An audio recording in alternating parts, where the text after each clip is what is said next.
Looking at the strange scene in front of me, it all comes back. On my way home, I got bound by the system, and then I was dragged into the world of a cheesy web novel. So that's it. I look around. This is roughly chapter 99 of the original novel. The female lead, Mira, calls off their childhood betrothal in public. As the villain, I refuse. And as a result, the destined male lead, Tyson Tang, disguised as a bodyguard, beats me half to death on the spot. I drag myself home and kick the bucket. If I can just survive until the novel's ending, I can take all the wealth in this book back to the real world. Current mission, survive tonight. And one more warning, dear player, this is your final chance. You must make it to the ending this time. Let me check out the female lead first. The body is solid, the face is top tier, but she has no brain. That's my silent verdict. But the next second she walks right up to me. What did you just say? I didn't say anything. You were just cursing at me. I really didn't say anything. I scratch my head, confused. Uncle, auntie, you all saw it. Yeah, young Master Lin hasn't opened his mouth. Mira dear, maybe you misheard? Mom, Dad, and Uncle Lin. Back then, when our childhood betrothal was arranged, Henry and I weren't even born yet. Father scratches his head and turns to look at me sitting in my chair. Besides, I don't want to marry someone I don't love. As she speaks, every eye in the room lands on me. Henry, you little brat, what do you say about this? Dad, it's fine. I answer easily, then turn to look at her, only daring to complain in her head. What's wrong with this woman? How does he know I'm cursing him? Is his brain actually waterlogged? Henry Lin, you dare? How does he know what I'm thinking? The atmosphere turns tense in an instant. Mom and Dad are baffled too. Take 2 steps back, completely puzzled. This woman's screws are definitely loose. Hearing that, she gets even angrier. You dare again! But she looks around. Everyone else's confusion leaves her just as lost. He's cursing me again. Why isn't anyone else reacting? Can only I hear him? Tyson Tang should already be here. In my last 8 lives, I tried everything. Fight him for opportunities. Dead. Try to befriend him. Dead. Pay someone to assassinate him. Got crushed in a reverse kill. I figured it out. I look up at the sky. I'm the villain. The goal is to survive to the ending. Why would I tangle with the protagonist? The chosen one of fate? What's the point? I just need to stay far away from him. I'm the proud second young master of the Lin family, worth 100 billion. Why not just fly overseas and throw yacht parties? Tyson Tang, Haicheng is all yours. Take your sweet time. I'm out. The scene shifts and I snap out of my fantasy. Henry Lin, what nonsense are you spouting? Hearing my thoughts, Mira is furious. Dad, I bow to my father, then I turn around. Uncle, auntie, and Mira, I bow deeply to them again. I'm sorry, everything before was my fault. Mira and the surrounding guests are all stunned. I slowly straighten up and continue. It's me who is useless. I've been a disgrace all these years. Just a worthless playboy with no ambition. I sincerely apologize. I don't deserve, Mira. Inside though, I don't believe a word of it. What does this woman have besides long legs? She's destined to end up in Tyson Tang's harem anyway. A whiny little kitten. Who'd want that? Mira fires back in her head. What do you have besides a pretty face? And a rich family? What else? Who are you anyway? And who is Tyson Tang to me? I've thought it through. You can't force love. I can't let my own selfishness ruin Mira's happiness for life. Uncle and Auntie's faces are full of disbelief. I agree to call off the childhood betrothal between Mira and me. Father is even more shocked. Mira, what do you think? I hand the decision over to Mira. Done. Sun, beaches, and bikinis. Here I come. She, fully aware of my plan, smiles faintly. In your dreams. She walks slowly toward me, glaring coldly, brushing back her smooth hair. Then she speaks. I do not agree. This is not how I expected it to go. What did she just say? My eyes go wide. She steps closer. I do not agree to call off the betrothal. I want to see exactly what you're up to, she thinks, flashing a confident smile. Then she turns to my father. Uncle Lin, since both of my parents are here today, why don't Henry and I get engaged right now? Dad and I are both lost. Huh? Uncle, Auntie, and the rest of the guests have no clue what's happening. Get over here. I grab her arm and pull her away, leaving fast. We reach an empty corner. My dear Miss Hai, what on earth do you mean by this? I demand angrily. Don't you hate me the most? Engagement? Has this woman lost her mind? The script doesn't go like this. I soften my tone and ask again. Mira, tell me, what part of me do you actually like? Can't I just change it? Miss, you're supposed to be in Tyson Tang's harem. You should be over there sucking up to him to win his favor. She's even more furious. Damn it, he's saying I would suck up to a bodyguard and join his harem. She kicks me in anger and storms off. Who are you calling disgusting? Ladies and gentlemen, I hereby announce, today is the engagement of my son Henry and our dear Mira. Amid the applause, a voice cuts in. I object. He strides forward. Uncle is puzzled. And who might you be? He clasps his fists in greeting. Junior Tyson Tang. Mira looks at me in shock. Henry was telling the truth. This Tyson Tang really showed up. He smiles faintly. Mira, your fate should be in your own hands. Not chained by your elders, forced to marry someone you don't love, especially a worthless playboy like him. I despair. I'm finished. I'm dying this time too. But Uncle speaks up. Security, take this lunatic away. Then Mira speaks. Stop. Mira. Moved by her rescue, he breaks free in an instant. Don't worry, these nobodies can't hurt me. With me here, He strides forward as he speaks. No one can force you into anything. Mira finally puts it together. Now I remember who Tyson Tang is. You're a bodyguard of my high family. Heh. My future wife Mira. Isn't your future husband just oozing with swagger? But Mira says coldly, you're fired. Tyson Tang's expression freezes, completely lost. Huh? I'm tense and confused too. Wait, this isn't how the plot is supposed to go. The crowd starts whispering. Who is this guy? Out of nowhere. He looks like a security guard. A security guard trying to win a princess? A toad reaching for a swan. His face flushes with rage. You bastards dare insult me? He instantly throws a punch. But I catch his fist. Whoa there, brother Tyson. Don't be angry. I keep trying to calm him down while thinking this guy is about to unleash his ultimate. One strike from him. Forget about me. Half the ballroom would collapse. Half the ballroom would collapse? What nonsense is Henry Lin spouting now? Brother Tyson, your bearing, your dignity, your hero spirit willing to take on the whole world for the one you love. It has deeply impressed me. Heh. Truly a dragon among men. A true hero of our age. No. Well, yes. An ordinary mortal like me. How could you possibly stoop to my level? No. I drag over a chair. Come on. Let's sit down and have a proper drink. Isn't he the Lin family's playboy second son? He looks utterly confused. How am I supposed to flex if he acts like this? He turns to look at Mira, who just stares coldly. I get him settled and pour him a glass of red wine. He scoffs. He's deeply puzzled and asks, don't you have any problem with me at all? I just called you a scumbag. Said Mira shouldn't have to marry you. Not at all, brother Tyson. You're absolutely right. He glances back at Mira, takes the wine, and sips. Lucky for you today. Then he stands up, ready to leave. Mr. Tang! Mira calls out to him. Don't forget to pick up your 3-month severance from accounting. He stumbles at the words, then yanks the door open and flees in disgrace. It's finally over. I let out a long sigh. Mira lets out a laugh too, then looks at me with meaning in her eyes. The scene shifts. Night has fallen. You'd better explain yourself. What is going on? Mira's dad. I'm exhausted. I really don't know what's gotten into her. Dad, I want to go abroad. Get far away from these lunatics. In your dreams. You're the Lin family's second young master. How would it look if you ran off? From today on, without my permission, you don't go anywhere. I can't even escape. What am I supposed to do? I flop helplessly onto the couch. Do I really have to go head-to-head with Tyson Tang? I stop thinking about it. It's already late. Head back to my room, walk to the bed, flop in, sinking into the softness with a comfortable sigh. Congratulations, player. You've survived more than 24 hours.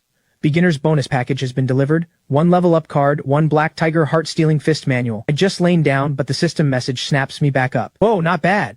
Now I finally have some way to defend myself. The words barely leave my mouth before the system drops a new mission. Take down Haicheng's criminal syndicate, the Dragon Gang. Jump in shock. Isn't that the biggest underworld power in Haicheng? System, you're really determined to get me killed, aren't you? The next morning, I start practicing the fist technique in the garden. Finally, I'm no longer a helpless weakling. Boss Henry, nice moves! I turn and see 2 of my boys under the tree gushing with admiration. Boss Henry's amazing. I'm speechless. Enough. Down to business. Go dig up everything you can on the Dragon Gang. They flinch at the words. Boss Henry, the Dragon Gang? They're the top dogs in Haicheng. Not people to mess with. Did I tell you to mess with them? Get the operating funds from the old butler. His expression flips in an instant. You got it, Boss Henry. Mission guaranteed. With that, the 2 of them rush off. Done. While they're digging, this young master should go enjoy the wild, glittering life of a playboy. The scene shifts. I'm cruising in my luxury car, music blasting.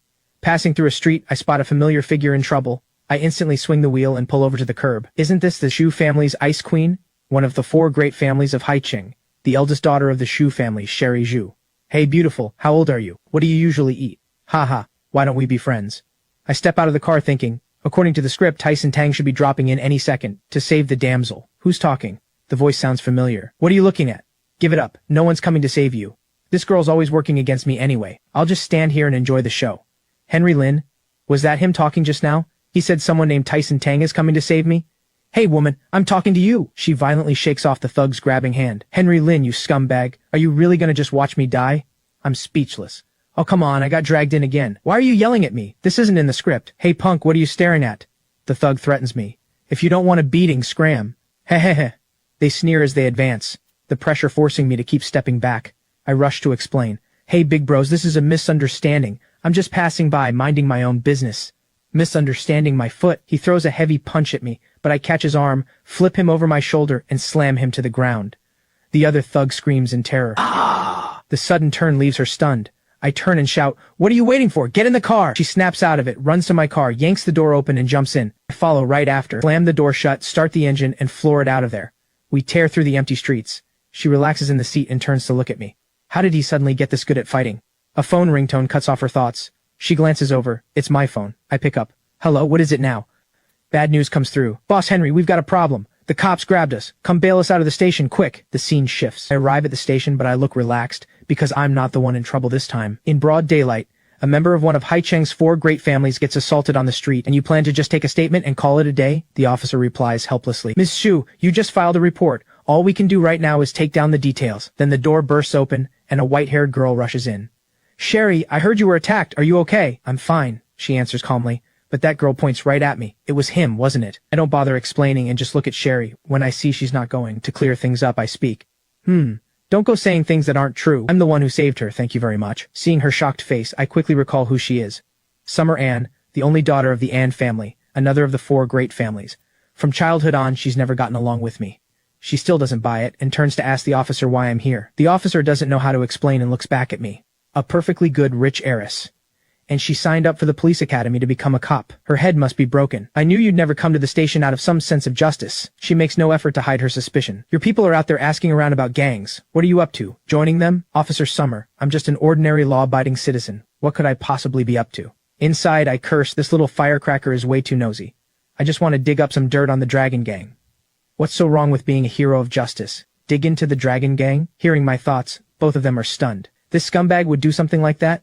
Impossible. It's like he's become a different person. Strange. The door opens and an officer comes in. Bail's been processed. He sets the paperwork on the table. You're free to go. Great, thanks. Stand up, straighten my collar, and stride toward the door. Then I think of something, stop, and look back at Summer. She didn't catch me at anything and looks irritated. I just give her a wolf whistle and swagger out. She's furious. She yells, Henry Lin! After a pause, she adds, I will catch you one day. Bring me to justice, I think. Save it. You'd be better off learning how to tie shibari knots. So you can have fun with your destined leading man, Tyson Tang. That's what you should really be focused on. Hearing my thoughts, her face flushes red. What shibari? And who is Tyson Tang? You shameless, perverted scumbag. I am never letting you off the hook. The scene shifts. I arrive at a dockside warehouse to gather the info I need. A bunch of useless idiots. I curse angrily. I send you to gather information and you let yourselves get caught by the cops? Boss Henry, when we were asking around, we didn't expect the cops to be on patrol. I let out a helpless sigh. But the information had better be real. The other one sees me looking and hurries to answer. Boss Henry, it's definitely real. The warehouse at Pier 3 belongs to the Dragon Gang. He points the way. Several shipping containers are brought in every day. There's definitely major contraband inside. Seeing they actually came up with something useful, I don't say more. Let's go take a look together. I motion for the 2 of them to stand up and follow me to investigate. The warehouse area at the dock is deserted. Only a few cold searchlights cast over the ground, lighting the path. I step up to one of the containers, pry the lock with a crowbar, and pull the door open. What hits my eyes is a row of terrified faces, hands and feet bound, mouths gagged. They stare at me with frightened eyes. The sight startles me. Boss Henry, Shh, keep quiet. Take them somewhere safe and call the police. Then what about you, boss? I loosen up my joints and say, I'll go pay their leader a visit. The cold, damp warehouse is empty. I creep through the corridor alone, searching for clues. The air is tense and dangerous. I don't dare make a sound. Where is the Dragon Gang's boss? If I can take him out, the system mission is half done. But I can't find him. Right then, the iron door at the end of the corridor makes a sound. The rusted hinges creak, breaking the silence. I finally pick up a lead. I hear the wrong kind of fabric rustling and start tracing the source. The swaying light gives the rusted room an extra edge of danger. I finally reach the room, but it's empty, with no clues at all. Suddenly, the loud crash of a chair falling catches my attention. I rush in that direction, and what I see leaves me speechless. Looking at the white-haired girl in yellow struggling on the floor, I'm baffled. How are you here? She's panicked, struggling fiercely against the restraints, throwing me a pleading look. Summer, how did you end up, scumbag? I knew every bad thing in Haicheng had your hand in it. Keep it down. You want to bring everyone outside in here? I'm here to... Before I can finish, she chomps down hard on my hand, drawing blood. You little brat, were you born a dog? She stands up and sneers. Save me? Do you take me for a 3-year-old? You, turning into a good guy? Oh, come on. This dumb girl is hopeless. If I were one of them, would I need to sneak in like this? I just storm in and have my way with you. Hearing my thoughts, her face flushes red. Ah, what did you say? That lady cop we just grabbed. She's a real looker. Voices drift in from outside. No kidding. I realize they're coming closer. By the sound, they're already at the door. I quickly scoop her up and dive into the cabinet. What are you doing? I clamp my hand over her mouth and hide us in the cabinet. They walk into the room moments later. Where'd that girl go? The room is empty now. Ah, they have no idea we're hiding in the cabinet. I can't risk a sound, so I keep my hand over her mouth. Damn, where is she? Got away? Impossible. The girl's hands and feet were tied. Where could she go? All we can do is listen to them search. Search carefully. Don't miss a single corner. I remember now. This was supposed to be the scene where Tyson Tang saves the damsel. That's right. Hearing that thought, she can't help but think to herself, Tyson Tang again. Who on earth is this person? What is Henry Lin even talking about? I whisper to her, my hand's going numb, I'm letting go. Don't make a sound, or I'll have to use my mouth to shut yours. Inside I'm thinking, this dumb girl can't even tell good guys from bad. But I have no choice. I can't just stand by and watch her get violated by Dragon Gang scum. Hearing this, she turns to look at me in disbelief. Wait, is he actually here to save me? I realize the room has been silent for a while now, but it could be a trap. I quietly crack open the cabinet door and check the outside. Once I confirm it's safe, I carefully open the cabinet and step out. She immediately recoils from my touch. Don't touch me. At a time like this. Stop talking. I set her on a chair and untie her. Damn it, where did Tyson Tang run off to? This little firecracker is supposed to join his harem. Hearing me call her little firecracker in my head, her face goes red. She shouts, who's a little firecracker and who's joining whose harem? Henry Lin, what nonsense are you spouting? I didn't say anything. Henry Lin. Before she can explode, I rush over and grab her hand. Hey, this isn't the time to argue, we have to leave, now. The warehouse outside is empty now, the perfect chance to escape. Hand in hand, I race with her across the docks, fleeing the dangerous warehouse. She keeps staring at my hand on hers. What is up with this guy? Crossing an open patch with no cover, we crouch low and move stealthily, but I sense something off and turn to signal her to wait. I scan the area and speak. We need to go around their break area, stay lower, step lighter. I look back to find her face crimson, hissing at me in a furious whisper. Pervert! Before I can process it, my phone rings, cutting off my thoughts. I pull out the phone. It's Sherry Sue. I pick up. What do you want? Spit it out. It's bad. Summer said she was going to investigate the Dragon Gang and now she's gone missing. Find a way to save her, quick. Before I can even process the call, the lights above suddenly go out. A spotlight snaps onto me, and a vicious-looking man walks over. Caught you, little mouse. In a blink, we're surrounded. You brat. Pretty bold of you. To break into Dragon Gang territory. I remember this guy. Yellow rank in the Heaven-Earth Mystic Yellow system. I need to stall. Stall until Tyson Tang shows up. As long as he appears, the script can still get back on track. I quickly play it off. Ha, big brother, this is all a misunderstanding. I was just bringing a friend to see the docks at night and we got lost. Oh, I see how it is. You think I'm an idiot? Want to stall me? Too late. I catch his fist and kick him away. If stalling won't work, then so be it. Boss Henry! A voice suddenly cuts in. My boys come running. I brought backup. More figures pour out from behind them, charging toward us. The opposing boss wipes blood from his nose and gets ready to fight. I shout, get the hostages out first, I'll cover the rear. Then I charge forward and shout my move. Black Tiger strikes the heart. I slam my fist into his chest, sending him flying into a puddle. When did he get this strong? Watching their boss take a beating, the enemy goons stand there stunned. But he clenches his fists, slowly rises, and snarls a threat at me. You brat! I didn't expect you to have some skill, but you're still no match for me. He rushes me with a right kick to the head. I block it. A right hook follows. I dodge again. Then a spinning left kick. I roll out of the way. Seeing us trade blows, everyone watching is stunned. This guy is the Yellow Rank's top fighter. I have to stall until Tyson Tang arrives, and let him finish things, so the original plot can get back on track. After dodging several punches in a row, we each take a step back. Little mouse, how long can you keep dodging? The standoff drags on, so he switches targets and charges at Summer. I didn't expect him to be so dirty. Summer falls in fright. I quickly shoot out a kick to block his attack. He straightens his stance and signals his armed underlings to swarm in. Looks like Tyson Tang's grand entrance isn't coming. If the plot crashes, it crashes. Today I'm going to be the real protagonist. Get Summer and all the hostages out first. I'll cover the rear. Summer never expected me to do that. Henry Lin, are you insane? My boy's eyes are firm too. Boss Henry, we're not leaving. If we die, we die. That's right. We're staying. I'm still holding off the attacks. Stop arguing and go. Summer finally thinks of something and quickly pulls out her phone. Dispatch, Pier 3 warehouse, requesting emergency backup. Repeat, requesting emergency backup. They keep charging in and one by one I knock them back. Under my cover, Summer and my boys quickly fall back. Soon every one of them is on the ground, and I retreat with Summer and the others. Everyone, follow me. Yes, boss lady. Hearing them call her that, her face goes red. Who's your boss lady? The dark dock echoes with the sounds of strikes and bodies hitting the ground. I take out the last underling. Now it's just me and the opposing boss. We both hold our combat stances, locked in a tense standoff, neither moving. Then, at the same moment, we roar and charge each other. Ah! I throw my fist forward as I charge. He does the same. Ah! Our fists slam into each other's faces at the same time. His hits my jaw, mine hits his nose, shattering his sunglasses. We both crash to the ground. As the police sirens close in, my eyes slowly fall shut and I lose consciousness. The scene shifts. I'm lying on a hospital bed. Summer brought me here for treatment. Watching the doctor slide a long needle into a pressure point on my arm, Summer asks worriedly, Sis Fiona, how is he? Oh, Summer, you're actually worried about this scumbag now? Did someone take over your body? Ah, her face flushes red. Sis Fiona, haha, I'll stop teasing. Don't worry, it's just a broken rib. He's got some internal injuries. I've already used the golden needles to protect his heart meridian. As she speaks, she picks up another needle and slides it into a point on my forehead. Whether he wakes up depends on his constitution. Summer is sick with worry. Just then, my hand starts to move. Sensing someone touching me, I unconsciously raise my hand and swat to the side. Fiona feels the pat and her face flushes, while Summer's face goes dark with fury. Congratulations, player. Mission complete. The Dragon Gang has been crushed. A new round of rewards has been issued. Damn system, why are you loading me up with all this stuff? Henry Lynn, you pervert, just woke up and already up to no good. Don't blame him.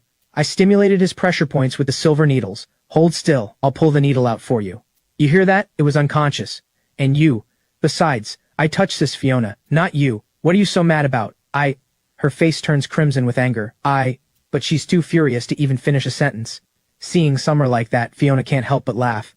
Summer stamps her foot and storms out. Watching her leave, I can't help saying, this little firecracker is like a string of fireworks. One spark and she goes off. How do you feel? Does it still hurt?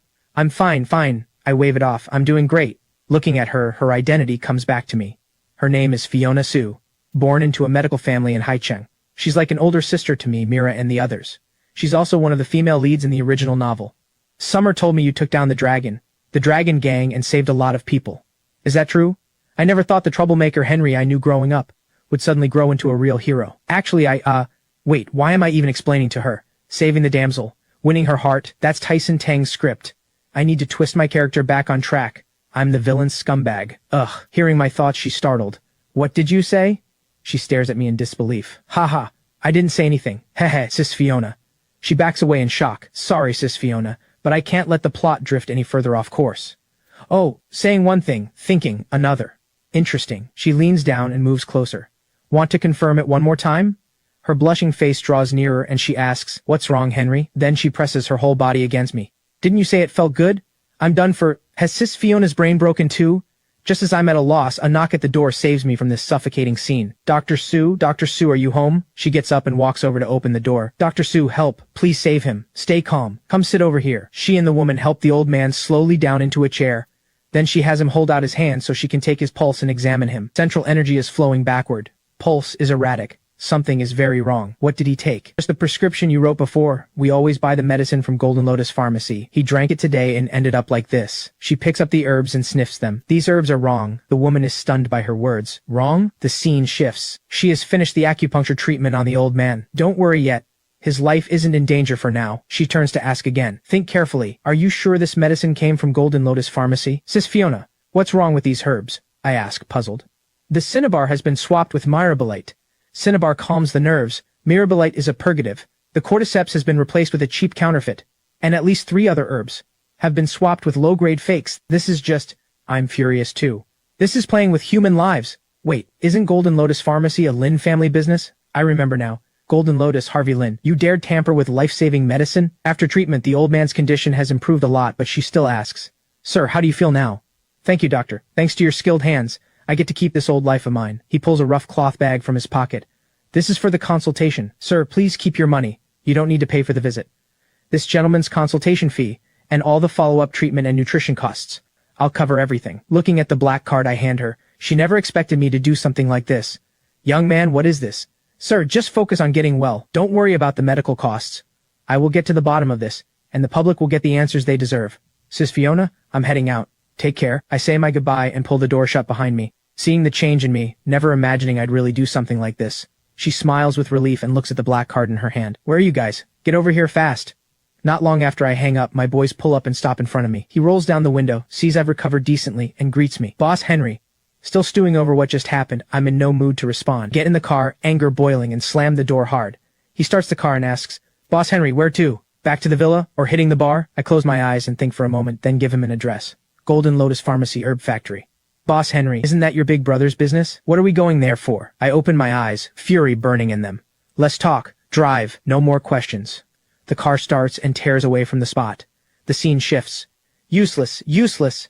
I, the young master, was born to face the heavenly tribulation, walking the mortal world to save it. How is it that nothing goes right the moment I arrive in Haicheng? Young master, please calm your anger. We all know a great calamity is coming to this world, and you, young master, were born to face it. You are the one destined to save it. Indeed, to save the world in the future, I need more resources to break through the heaven gate and shatter the void. That's why we came to Haicheng, to unite the 4 great families. And what happens? With Mira, The plan to get close to her as a bodyguard failed, the plan to play hero and rescue Sherry Shu also failed, and the plan to wipe out the Dragon Gang and boost my reputation, that failed too. Young master, we've only just arrived, setbacks are inevitable, but the 4 great families of Haicheng will fall into your hands sooner or later. And those 2 useless wretches of the Lin family?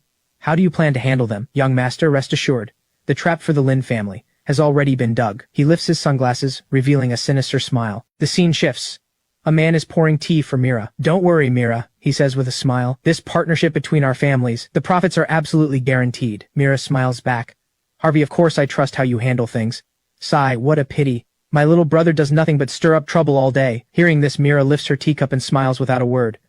If it had been the 2 of us engaged back then, our 2 families joining hands, Haicheng would already be ours. He takes a sip of tea. The tea is too hot to drink. Mira blows on it gently, then replies, Harvey, you're joking. Henry may have been a brat since childhood, but at least he's openly bad. You, on the other hand, hide a dagger behind your smile. Right then, a loud bang erupts at the door. Big brother, I've come to visit you. Seeing it's me, they're both stunned, but I don't care at all. Henry, what are you doing here? Who let you in? Ignoring him completely, I turn to Mira. Oh hey Mira, you're here too. I walk over and take a seat beside her. Big brother, I hear your medicinal herb business is going pretty well lately. I grab a date from the snack tray and pop it into my mouth. It's not too much for your little brother to want a slice of the pie, right? Mira looks thoughtful. He loves to fool around. But never for money. Could it be? Harvey suddenly slams the table. How old are you now? Furious, he stands up. Still acting like a fool. This deal is between me and the Hai family. It has nothing to do with you. He points at the door. Get the hell out and go home. I can't believe it. Mira, seriously? She's actually part of this filthy counterfeit medicine deal? I used to think she was just clueless. Turns out she's stupid and evil. I really misjudged her. Hearing my inner thoughts, Mira jolts and spills hot tea on her hand. What did you just say? Harvey instantly offers her a handkerchief. Mira, are you okay? Mira thinks to herself, counterfeit medicine? Harvey Lin. He actually dares to bring fake medicine to a deal with the Hai family? And how does Henry know? Meanwhile, I pop another date into my mouth like nothing happened. Big brother, don't be so stingy. They say gold has a price, but medicine is priceless. If the herbs are good, it's a deal worth more than gold, right, big brother? Could it be that Henry, he actually cares whether the herbs are real or fake? But he was never that kind of person before. I need to see what he's really up to. She takes a sip of tea and holds back. Harvey slams the table again and points at me. Put your legs down. Look at you. What kind of behavior is that? Yelling and shouting in front of Mira. You've thrown away every shred of the Lin family's dignity. The door suddenly bursts open. Boss Harvey, we've got trouble. Now what? A bunch of those damn peasants are causing a scene outside the factory. They're saying our medicine is killing people. I thought it was something serious. Just a bunch of troublemakers. What the hell are the security guards doing? Drive them away. Boss Harvey, there are reporters too. Looks like they're from Haicheng Daily. Their editor took plenty of our money. A lowly reporter's nothing. If they dare to get in the... Smash their cameras. Hearing this, I frown and sit up straight. I was going to use the reporters to force him to deal with the fake herbs. I didn't expect him to be this ruthless. Hearing my thoughts, Mira's taken aback. The reporters, Henry, he called them? She thinks quietly. Harvey Lin is even more inhuman than he imagined. Big brother, no wonder you got rich in the herb business. So what do we do now? Let them make a scene. It won't do them any good. He pulls out a cigarette, lets his man light it, and takes a deep drag. Such a huge batch of finished medicine. We can't just destroy it all. Losing hundreds of millions is a small thing. If the drug administration gets involved, how will our 2 families ever stand in Haicheng again? Mira, you're a businesswoman. Surely you can do the math. It's just that some precious ingredients were cut back a little. Traditional Chinese medicine, you know. It won't actually kill anyone. Mira, what do you think? I stare at her, waiting to see how she'll respond. Mira, please don't let me down. She stays silent for too long. I start to think she's in cahoots with him. My face darkens, sweat dripping down. But then she gives a faint smile and turns to my brother. Harvey, look at Henry. It's rare for him to care this much about the family business. Why don't we hear him out first? I didn't expect her to say that. Hear me out? My opinion is that this whole batch of fake medicine has to be destroyed. But my persona is a scumbag. I can't break character. That's it. I can pretend to agree with Harvey and make things worse. Mira will sense something is off, and she'll definitely push back. When she opposes me, I'll pick a huge fight with her. 2 birds, 1 stone. Oh, you decided long ago to destroy the medicine, and now you want me to be the good guy? I stand up and say slowly, I think Big Brother is right. What? He's stunned. I rise and walk slowly toward him. It won't kill anyone anyway. Why should we care about those peasants? Come on, Mira. Time for you to slam the table. Step up in the name of justice and shut me down. But Mira doesn't play along. She lifts her teacup and says calmly, Henry's right. Are you serious, lady? We could also buy more press releases, push out a premium edition, claim better results, shorter treatment time. Mira jumps in quickly. That's a great marketing angle. Worth borrowing. I'll have my marketing team study it.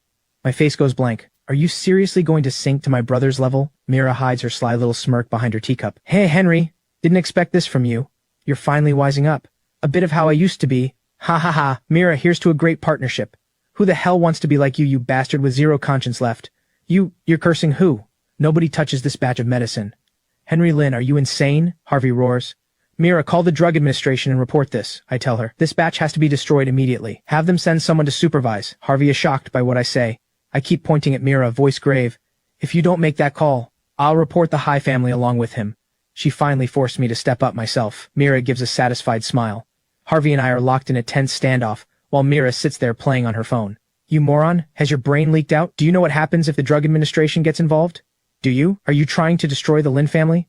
All I know is, this medicine is for people to take. What the hell do you know? Do you have any idea how much blood and sweat I poured into this project? Furious, I grab his collar. I really do want to see, big brother. Whether your blood runs red or black, a person can't lose their conscience. What you sell is medicine, big brother. Medicine to cure people, to save lives. Every cent you earn comes from someone's life-saving money. Big brother, aren't you afraid of nightmares at night? Hearing this, Mira sets down her phone, struck by emotion. So this is who he really is. For the first time since we were kids, I notice he's actually kind of handsome. Ha ha ha! Harvey violently shakes off my hand. The air is thick with hostility as we glare at each other. Ha! Easy for you to say, he shouts in fury. This is hundreds of millions in losses. Can you take that responsibility? I point straight at him and step forward, the pressure mounting with every step. We'll take it. Harvey backs away, almost pinned to the wall. Hundreds of millions, fine. Over $1 billion, fine. Several billion, fine. My voice is steady. This batch of tainted medicine must be destroyed. Harvey is so furious he can barely speak. Insane! You're insane! I ignore him and walk over to Mira. Miss High, no objections, I take it? But inside I think, I didn't expect you to be this kind of person. I'm truly disappointed. Mira just gives a faint smile and speaks into her phone. Uncle Lynn, you heard all that, right? I hope you're satisfied with the outcome? Harvey and I are both stunned. What? Mira sets down her phone, settling in like she's about to enjoy a show. The door bursts open. Father storms in, marches straight to Harvey, and without a word slaps him hard across the face. Dad. You brat. Do you want to destroy the whole family? Harvey is dazed by the slap and can't speak for a long moment. None of us dare to break the silence. The air is suffocating. Mira hesitates over whether to step in. Wah! You hit me? For that good-for-nothing brat? This is about the basic line of being human. You've disappointed me deeply, eldest son. Henry, you've grown up. What you did today makes me see you in a whole new light. I haven't even processed what's happening, but Mira is already wearing a satisfied smile. Wait, what's going on? This crazy girl. What's she playing at? Hey, you. She suddenly hooks her arm around mine, startling me. Uncle Lynn, Henry may be a bit unruly, but deep down he's not a bad person. Who's not bad deep down? I'm a playboy scumbag, a piece of trash. Henry told me a long time ago. That business has to have a moral line, and we should never do anything against our conscience. Slander. This woman is slandering me. When did I ever say that to her? Harvey, you should thank Henry too. If it weren't for him today, if this had blown up later, you would have faced criminal charges. Mira, dear. Well said, well said. With a supportive partner like you, Henry, is a blessing for the Lynn family. Uncle Lynn, Henry actually has a real talent for business. He just needs a chance. Ha ha. Ha ha ha. You're right. Henry, starting tomorrow, Golden Lotus Pharmacy and all of our family's herbal medicine factories will be handed over to Henry to run. Harvey can't accept this decision. Dad? Father, I can't accept it either, but Mira is holding me down, not letting me leave. Also, Uncle Lynn, my parents would like to invite you over. Oh, and about your engagement to Henry. Ha ha ha ha. I do need to sit down with old High for a proper chat. Tyson Tang will come at me with a giant blade, charge straight into my house, and chop me into mincemeat. Desperate to save my life, I scramble to explain. Dad, don't listen to Mira's nonsense. You know me. Besides eating, drinking, and partying, I don't know a damn thing. Mira, I told you. I'm just a playboy scumbag. I don't deserve you. She suddenly kisses me, startling me. What are you doing? 3 days from now is my birthday. Be prepared, okay? Yes. That's wonderful. In 3 days, my son and I will pay a visit. I see her actually wink at me, and it hits me like a thunderbolt. This girl has completely lost it. To get rid of her, I'll have to play dirty. The scene shifts. I arrive at a bar, head to the very important person room, push the door open, and walk in. I order a whole bunch of hostess girls. One on my left holds the mic for me to sing, one on my right pours drinks into my mouth, and several more clap and cheer beside me. Got it? I turn to my boys across the room and ask if they captured the scene. We got it, boss, but what's this for? Remember, shoot me looking sleazy. Get me looking depraved. Drowning in booze and women so disgusting that everyone hates me. Ha. Come on, play along. Hey, check this out. One of my boys runs over and hands me his phone. Take a look. I take the phone and open it. Not bad, that's the vibe. Find a reliable media outlet and leak these photos for me. Huh? My boys' mouths drop open in shock. Without bothering to explain, I hand the phone back. Ha ha ha, make sure the old man of the High family sees it. What? Huh? I don't believe it. Once the High family sees me like this, they wouldn't dare marry Mira off to me. Photos done, I get up to leave. A hostess girl asks, Mr. Lin, shall we continue? That's enough, have fun all of you. Tonight's on me. I wave them off and turn to go. I'm hitting the restroom. Meanwhile, on the other side, this is the trap you set for the Lin family? Now Henry Lin, that loser, has the inheritance. All of Haicheng is buzzing about him marrying Mira Hai. I was planning to bury the Lin family with the fake herb scandal, and the Hai family, their partner, would take a massive hit. Then, young master, you'd hand the sect's secret formula to the Hai family. Cut the chatter. What's the plan this time? Why am I dressed as a waiter? Young master, the Shu family of Haicheng has looked strong but been hollow inside these past few years. Sherry Zhu is at this very KTV tonight, entertaining a sleazy out-of-province client. You mean when that creep makes a move on Sherry? I burst in with the excuse of delivering drinks and save the damsel. Don't worry, young master. This is the perfect stage for you to shine.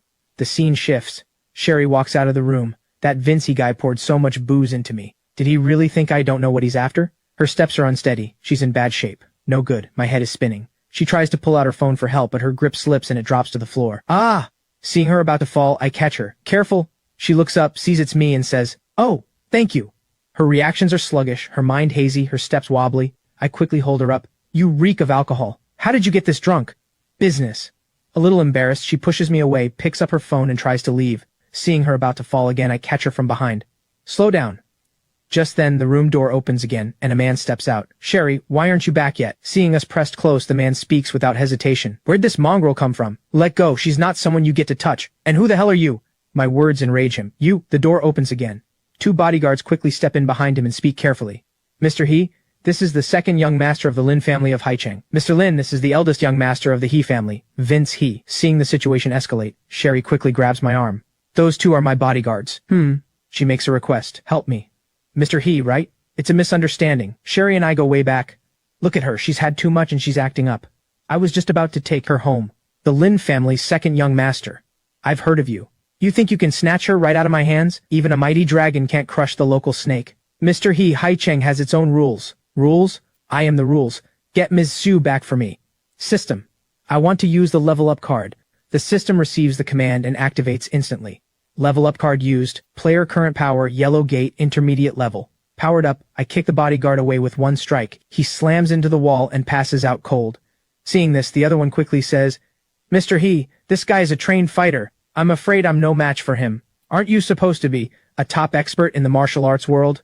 So what if he's trained? You Lin punk, what gives you the right to ruin this for me? Seeing things turn sour, Sherry rushes up, throws her arms around my head, and kisses me without a word. Because he's my boyfriend. Oh? You two. Seeing the tension settle, she continues. Sorry, Mr. He, my boyfriend is taking me home. What about our deal? Any business matters the Lin family will handle. No need to trouble yourself, Mr. He. The #1 family of Haicheng. The Lin family really lives up to the name. You flatter me. Seeing things stabilize, Sherry turns to the 2 bodyguards. You two. The 2 break into a cold sweat, frozen and lost. These 2 can wait to see you in court. Ms. Zhu. Vincey tries to step forward, but he's blocked. Mr. He turns away, walking off as he speaks. Fine, Mr. Lin, I'll remember this. Enjoy your evening, Mr. He. We're leaving first. Once they're back in the room, with the door shut, we're finally safe in the hallway. And I remember to ask her, why did you just... Is there a problem? Of course there is. What's wrong? I want to say something, but the words won't come out. She pulls me into an empty room next door. Sherry, calm down. Sherry, look at the state you're in. Drinking yourself into a mess just for a deal. And getting sold out by your own bodyguards. You're a pretty failed CEO. You... Her face flushes red. What did you say? Henry Lin, hold it together. No going soft now. Better a sharp pain than a long one. The old man of the Zhu family is useless. That's why she's forced to step out in public.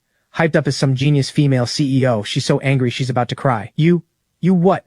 Look at yourself. What are you even trying to salvage? She can't hold it back anymore. Tears spill down. You have to value yourself. I'd rather have you keep that cold face toward me forever. Stay an ice queen. Than see you like this. What's going on? Why isn't she saying a word? Did I scold her into silence? She collapses limply to the floor and passes out. Hey you. Looking at her out cold, I have no idea what to do. Boss. What's going on here? My sudden return leaves my boy stunned. Isn't that the Zhu family's eldest daughter? Boss, aren't you with the Hai family's daughter? Cut the chatter. I've been drinking. I can't drive. Whoever's sober, take me home. The The scene shifts. We're back at my home, now the next day. The wind lifts the curtains, letting bright sunlight slip into my room. I'm lying in bed, just waking up, mind still foggy, waiting for my brain to reboot. I stretch. My head hurts a little. How did I get back yesterday? Not noticing anything off, I close my eyes to keep sleeping, then suddenly bolt awake in shock. Hey Sherry, are you serious right now? I take one nap, and the original female lead is... She's still sleeping soundly, completely unaware. I lift the blanket and peek. Even though my heart is still pounding, I get a bit of relief. Phew! I breathe out. Thank goodness it was just sleep. Nothing happened between us. But Sherry is actually pretending to sleep, secretly mocking me. Coward. Then she snuggles closer and wraps her arms around me to keep sleeping. I can only escape fast. Padding across the floor barefoot.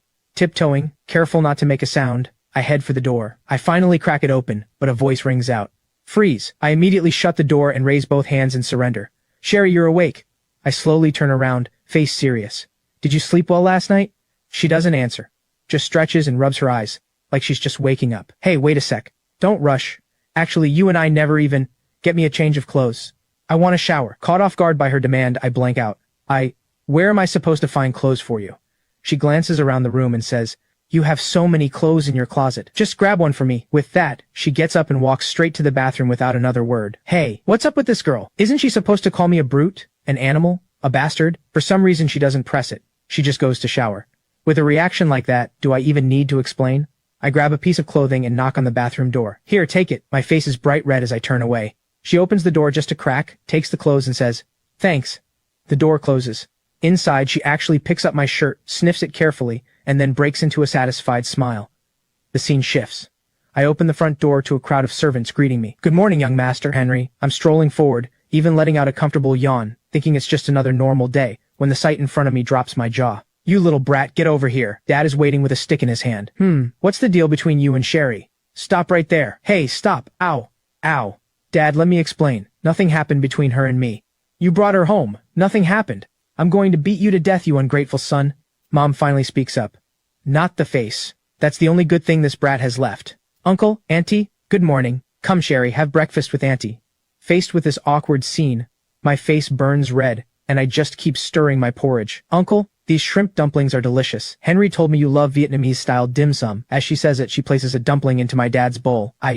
Dad coughs awkwardly. Yeah, it's a real hassle. Finally, Mom speaks. Sherry, what exactly is going on between you and our Henry? Don't worry, Auntie. Henry treats me really well. Hearing this, I choke on my hot tea. Oh, slow down. Nobody's competing with you for it. Oh, my dear lady, stop messing with me. You're terrifying when you're like this. After breakfast, we head out together. My parents and I see Sherry off. Uncle, Auntie, thank you for having me. I have things to do at the company. I should head out. Of course, I'll have someone drive you over. Come visit often.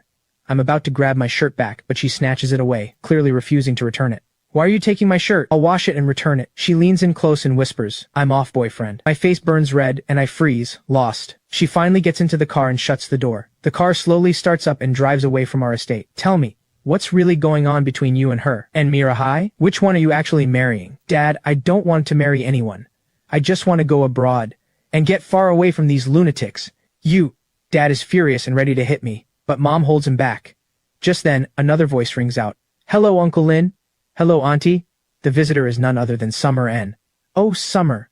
What brings you here? I'd like him to come with me for a bit. Huh? Unbelievable. She's here for me too. You brat, what have you done now? Seeing this, Summer straightens up and explains for me. Uncle Lin, please don't misunderstand. The city is holding a commendation ceremony, and I've been ordered to come to invite Comrade Henry Lin to receive the honor. The scene shifts. I arrive at the commendation ceremony, facing a wall of cameras, still confused about what's happening. What the hell is going on? This storyline is wrong. Isn't this supposed to be Tyson Tang's shining moment? The honoree today is Haicheng's outstanding young entrepreneur, Comrade Henry Lin.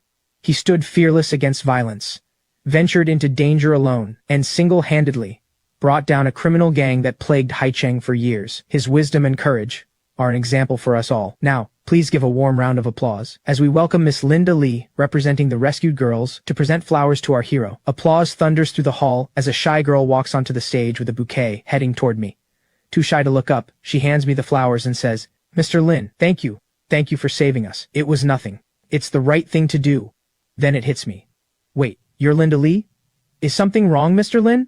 Mr. Lin? I knew that name sounded familiar. In the original story, this Linda Lee was trying to raise money for her mother's treatment, which is how the Dragon Gang lured her in. Her mother should still be in the hospital. Mr.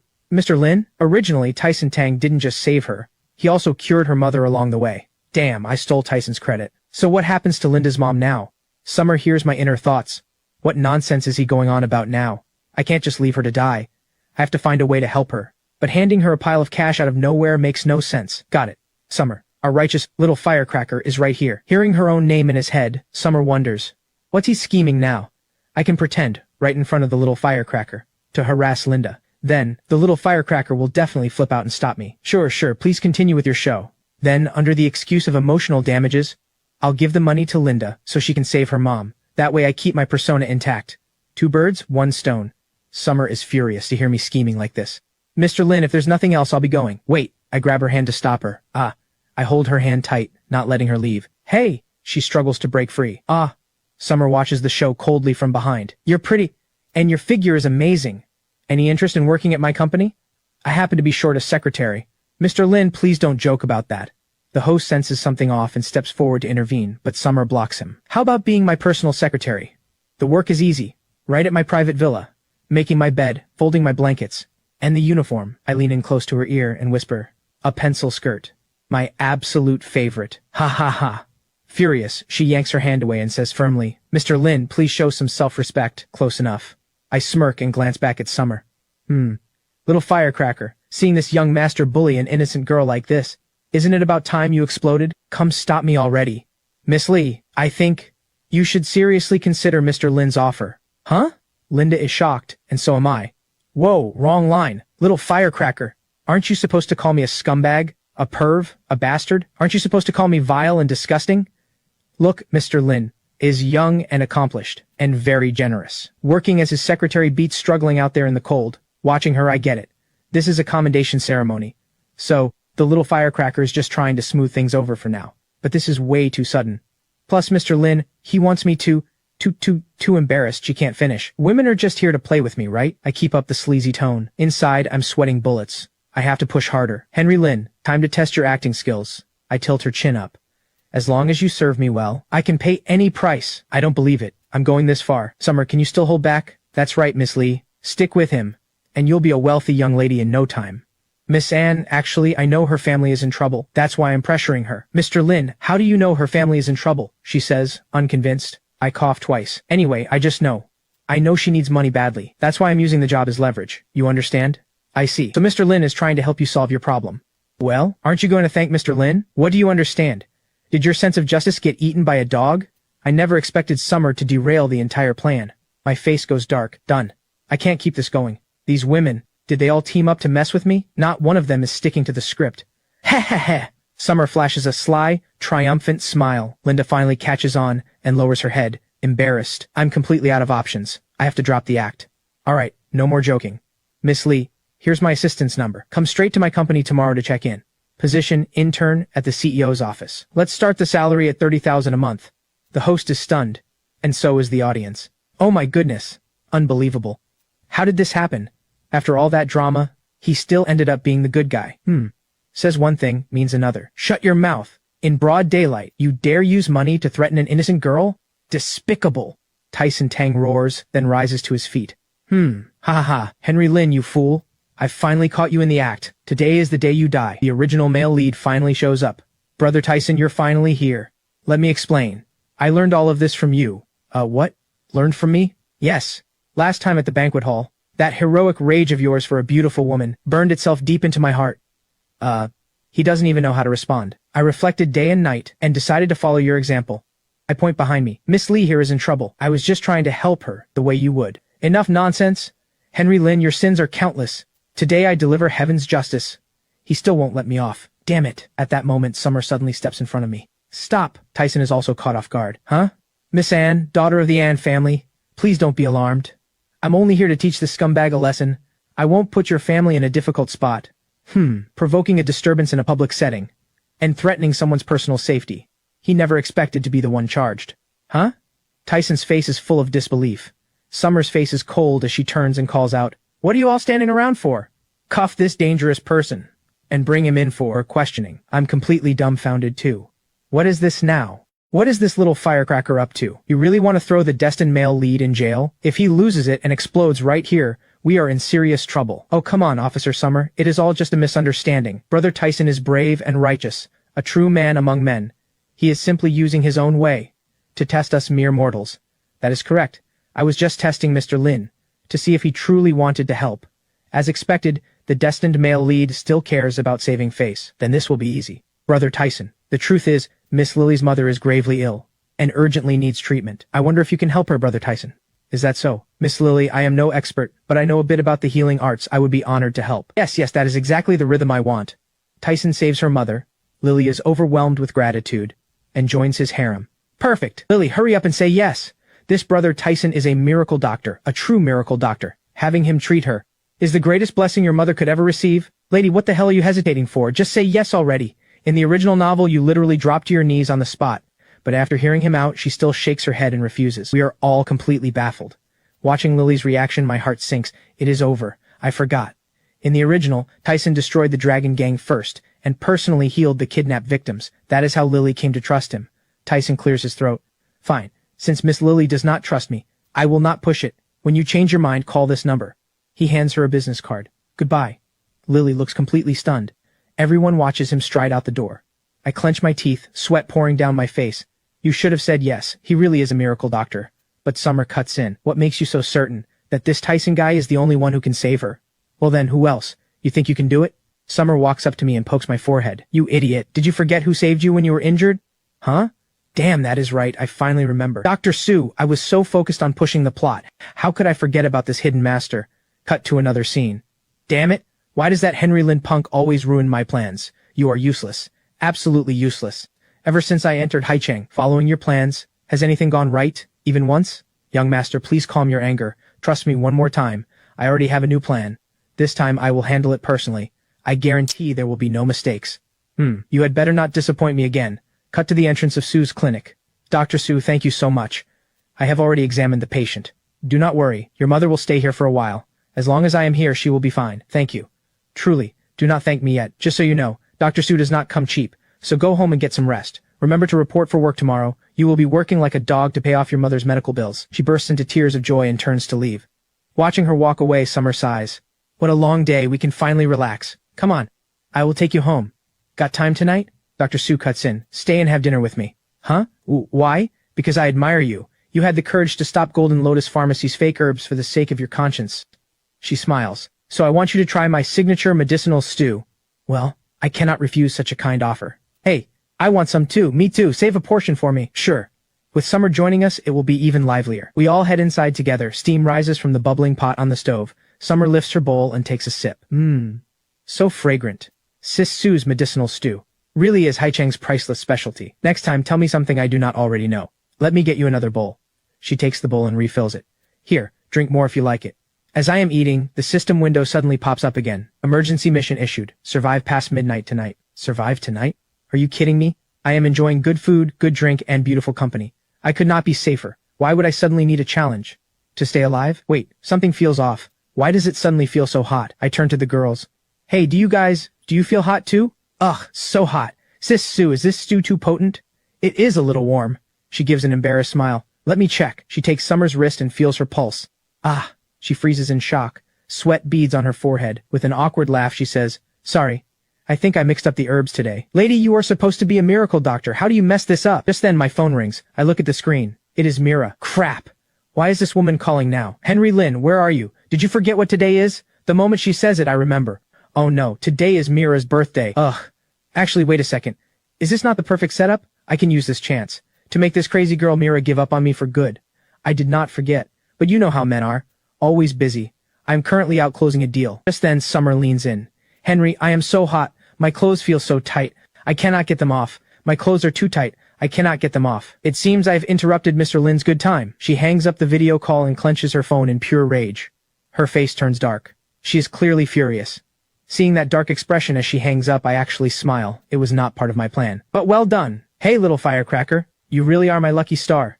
This time I am finally free. Ha ha ha. But she slumps against me, motionless. Something is wrong. Hey, little firecracker, what are you doing? Hey, little firecracker, snap out of it. I push her grabbing hands away and stand up. Let me ask you something. Were you just acting all this time? Acting? What are you talking about? You were supposed to be a scumbag. But you saved Lily. You saved me. You risked your life alone. You are like a completely different person. Her face flushes red. I think I am falling for you. I break out in a cold sweat. Falling for me? She must be insane. Did that stew fry her brain? Sis Sue, do something. Quick. Sis Sue, you... Oh, hell. Sis Sue, why are you asleep? I cannot believe this is happening. Is she messing with me? Dr. Sue drugged herself with her own stew. I will have to figure this out alone. Hey, wake up. My phone rings again. It is Sherry. What the hell? The female leads are losing their minds in shifts today. Frustrated, I pick up anyway. Hello? Sherry? What do you want? You scumbag, where the hell are you? Mira is furious because of you. Ha ha ha, even better. Now she will stop chasing me every day. She canceled her birthday party. Right now she is heading off to sign a contract with Vince He, accepting capital from the He family. The news drains the color from my face. Sherry sits down and continues. Hurry up and stop her. You know exactly what kind of person Vince He is, right? Damn, signing with Vince He? Are you kidding me? I sent you the address on WeChat. If you do not come, the He family is finished. Damn it. No wonder the system gave me that bizarre mission. This is what was waiting for me. Ugh, ha ha ha, little firecracker, calm down, stop fooling around. Vince He set a trap to get the He family to invest. I know this trope. In the original novel, the Shu family and Sherry were the ones who got screwed. How did it switch to the He family and Mira? If I do not go, that silly girl is going to fall straight into the trap today. I try to steady Summer, but her face is bright red and she is clearly out of it. I have no choice but to scoop her up. Damn it. In my past life, I must have owed you women big time. The sleeping Dr. Sue suddenly opens her eyes and smiles faintly. I carry Summer into the room. What are you doing? I do not want a bath. I want a hug. Ignoring her, I drop her straight into the bathtub. Hug me. A sudden burst of water startles her. Ah, time to wake up. I do not want a bath. I do not want a bath. Stop it right now. Once she is clear-headed, I shut off the water. There, you are awake. I am leaving. She splashes water at me in fury. Coward. You cannot even take what is served on a platter. Watching me ignore her and walk away, she shouts, I despise you. I hate you. Her face flushes red as she leans against the tub and sobs. I say nothing. I just close the door and walk away. Little firecracker, hating me suits you much better. The moment I turn around, Dr. Sue is standing right there. Sis Sue, were you not asleep? If I were asleep, how could I have witnessed? This scumbag of yours actually behaving like a gentleman. She presses a finger to my lips. Leave her to me. Do you not have somewhere urgent to be? Though in your current state, meeting another woman might be a little awkward. Cough, cough. Yeah, all thanks to your medicinal stew, Sis Sue. Ha ha ha. Hold still. I will take care of it. She gives me acupuncture and clears my cultivation. Now I am at peak condition. Alright, thanks Sis Sue. I have to run. Go on. The damsel needs her hero. And sooner is better than later. The girl has good taste. Too bad her rivals are many and clever. She is in for a rough ride. Miss He, here's to a successful partnership. Mr. He, you flatter me. They clink glasses and drain them in one shot. Miss He, you really are bold and decisive. Ha ha ha. Henry Lin, how dare you humiliate me like that? Recalling what just happened, Mira's expression darkens. Hate you so much. Meanwhile, I am rushing over as fast as I can.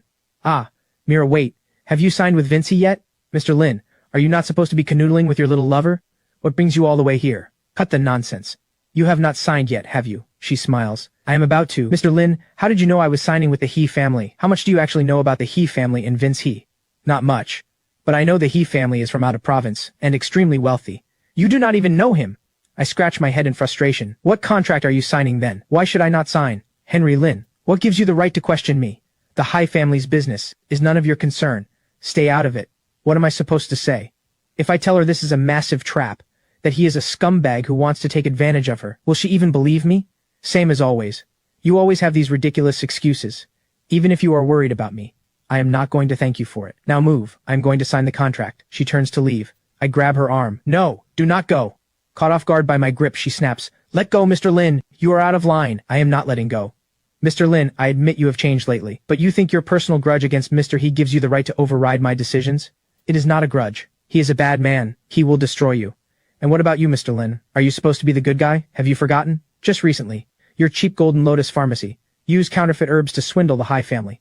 Fine. I am not a good guy. Got it? Since I am not a good guy, I do not need to play by the rules. What is he planning to do? I call Sherry. Sherry, do you know which conference room Mira is meeting that He family trash in? I am the villain of this novel anyway. Today, I am going to blow up Vince He's whole scheme. Miss He, Vince He says, partnering with a businesswoman as brilliant and beautiful as you is an honor for me. Here is to a successful partnership. Mr. He, you are too kind. Mira downs her drink in one shot as a courtesy. Miss He, this is Mr. Cheng from Fengrun Assets. He worked very hard to make this partnership happen. Miss He, your reputation precedes you. He bows respectfully and extends his hand. Oh. Mira reaches out and shakes his hand. Once this contract is signed, I have ways to break the He family's cash flow. Then I will squeeze Vince He for more, and the young master can use that money to rescue the He family. Heh. 3 birds with 1 stone. Did you not say you were going to do something? Where the hell are you? Seeing Mira hesitating, he frowns. Miss Hai, is something wrong? Do you have any concerns about the contract? She hesitates. Suddenly the doors are pounded on. The lock shatters. The doors swing open, revealing a figure in the doorway. Who is that? Mira freezes in shock. It is me, walking slowly toward her. Mr. Chang adjusts his glasses, his brow furrowing. Things have taken a turn. You bastard, Vincey! How dare you hit on my fiancée? Tired of living, are you? You Lin punk. Why is it always you? Mira never expected me to show up like this. She stands up, thinking, he really came. Then she speaks.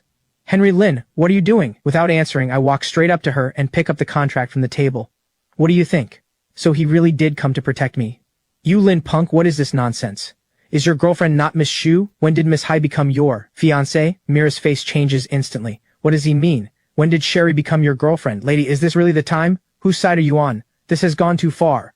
What are you standing there for? Throw him out. Just then the doors burst open again. Sherry walks in with several bodyguards. She walks straight up to Vince He. Mr. He, we meet again. Miss Xu, what is this about? Ignoring him, Sherry walks over to me and wraps her arm around mine. Mr. He, thank you for taking such good care of us. Back at the KTV, Henry and I came to thank you personally. Mira instantly grabs my other arm. Sherry, what is going on between you and Henry? Mira, what is going on between you and Henry? I am the one who should be asking what is going on with you two. The bodyguards surround Vince He and his crew. But the two girls are squaring off right in front of me. Sherry, I need an explanation. Since when are you my fiancé's girlfriend? Mira, your memory must be failing. All your life you said you hated him. At that banquet not long ago. Were you not the one who told Uncle Lin you wanted to break off the engagement? But my engagement with Henry has not been broken. Sherry, you are crossing a line. So what exactly do you want? Mira frowns. Let go of him first. Instead, Sherry latches on tighter. You let go first. The two of them start tugging me back and forth. Are you two out of your minds? Is this really the time to be arguing about this? You... Shut it. I did not even say anything. Henry, come with me. Mira tugs my arm. Why? He is my boyfriend right now. I cannot take it anymore. I shout out loud. I yank myself free and walk away from both of them. Enough. If you want to fight, fight it out yourselves. I am out. I turn and walk straight toward Vince He. Business first. Force this Vince He punk to get out of Haicheng. Vince He is still in a daze when my fist slams into his face. You ho punk! How dare you hit on my fiancé? How do you plan to settle that score? My nose. You lunatic. Did you not just say Miss Xu was your girlfriend? You also said... Before he can finish, I land another punch. Blood drips onto the floor. I have not even settled the KTV score with you yet. I pin him to the ground. Mr. He, listen carefully. In Haicheng, even a dragon must coil. Even a tiger must lie low. I am giving you one day to take your people and get out of Haicheng. Hearing this, Mr. Cheng adjusts his glasses. Help! Help me! He springs from his chair and launches a flying fist at me. I catch his punch with my palm, but the force sends me sliding back, my whole arm going numb. Damn, this guy's a martial artist. Yellow Gate? No, this is more like Mystic Gate. When did this kind of master show up in Haicheng? The second young master of the Lin family, rumored to be a useless playboy. Yet somehow, the heiresses of the Hai and Shu families are fighting over him.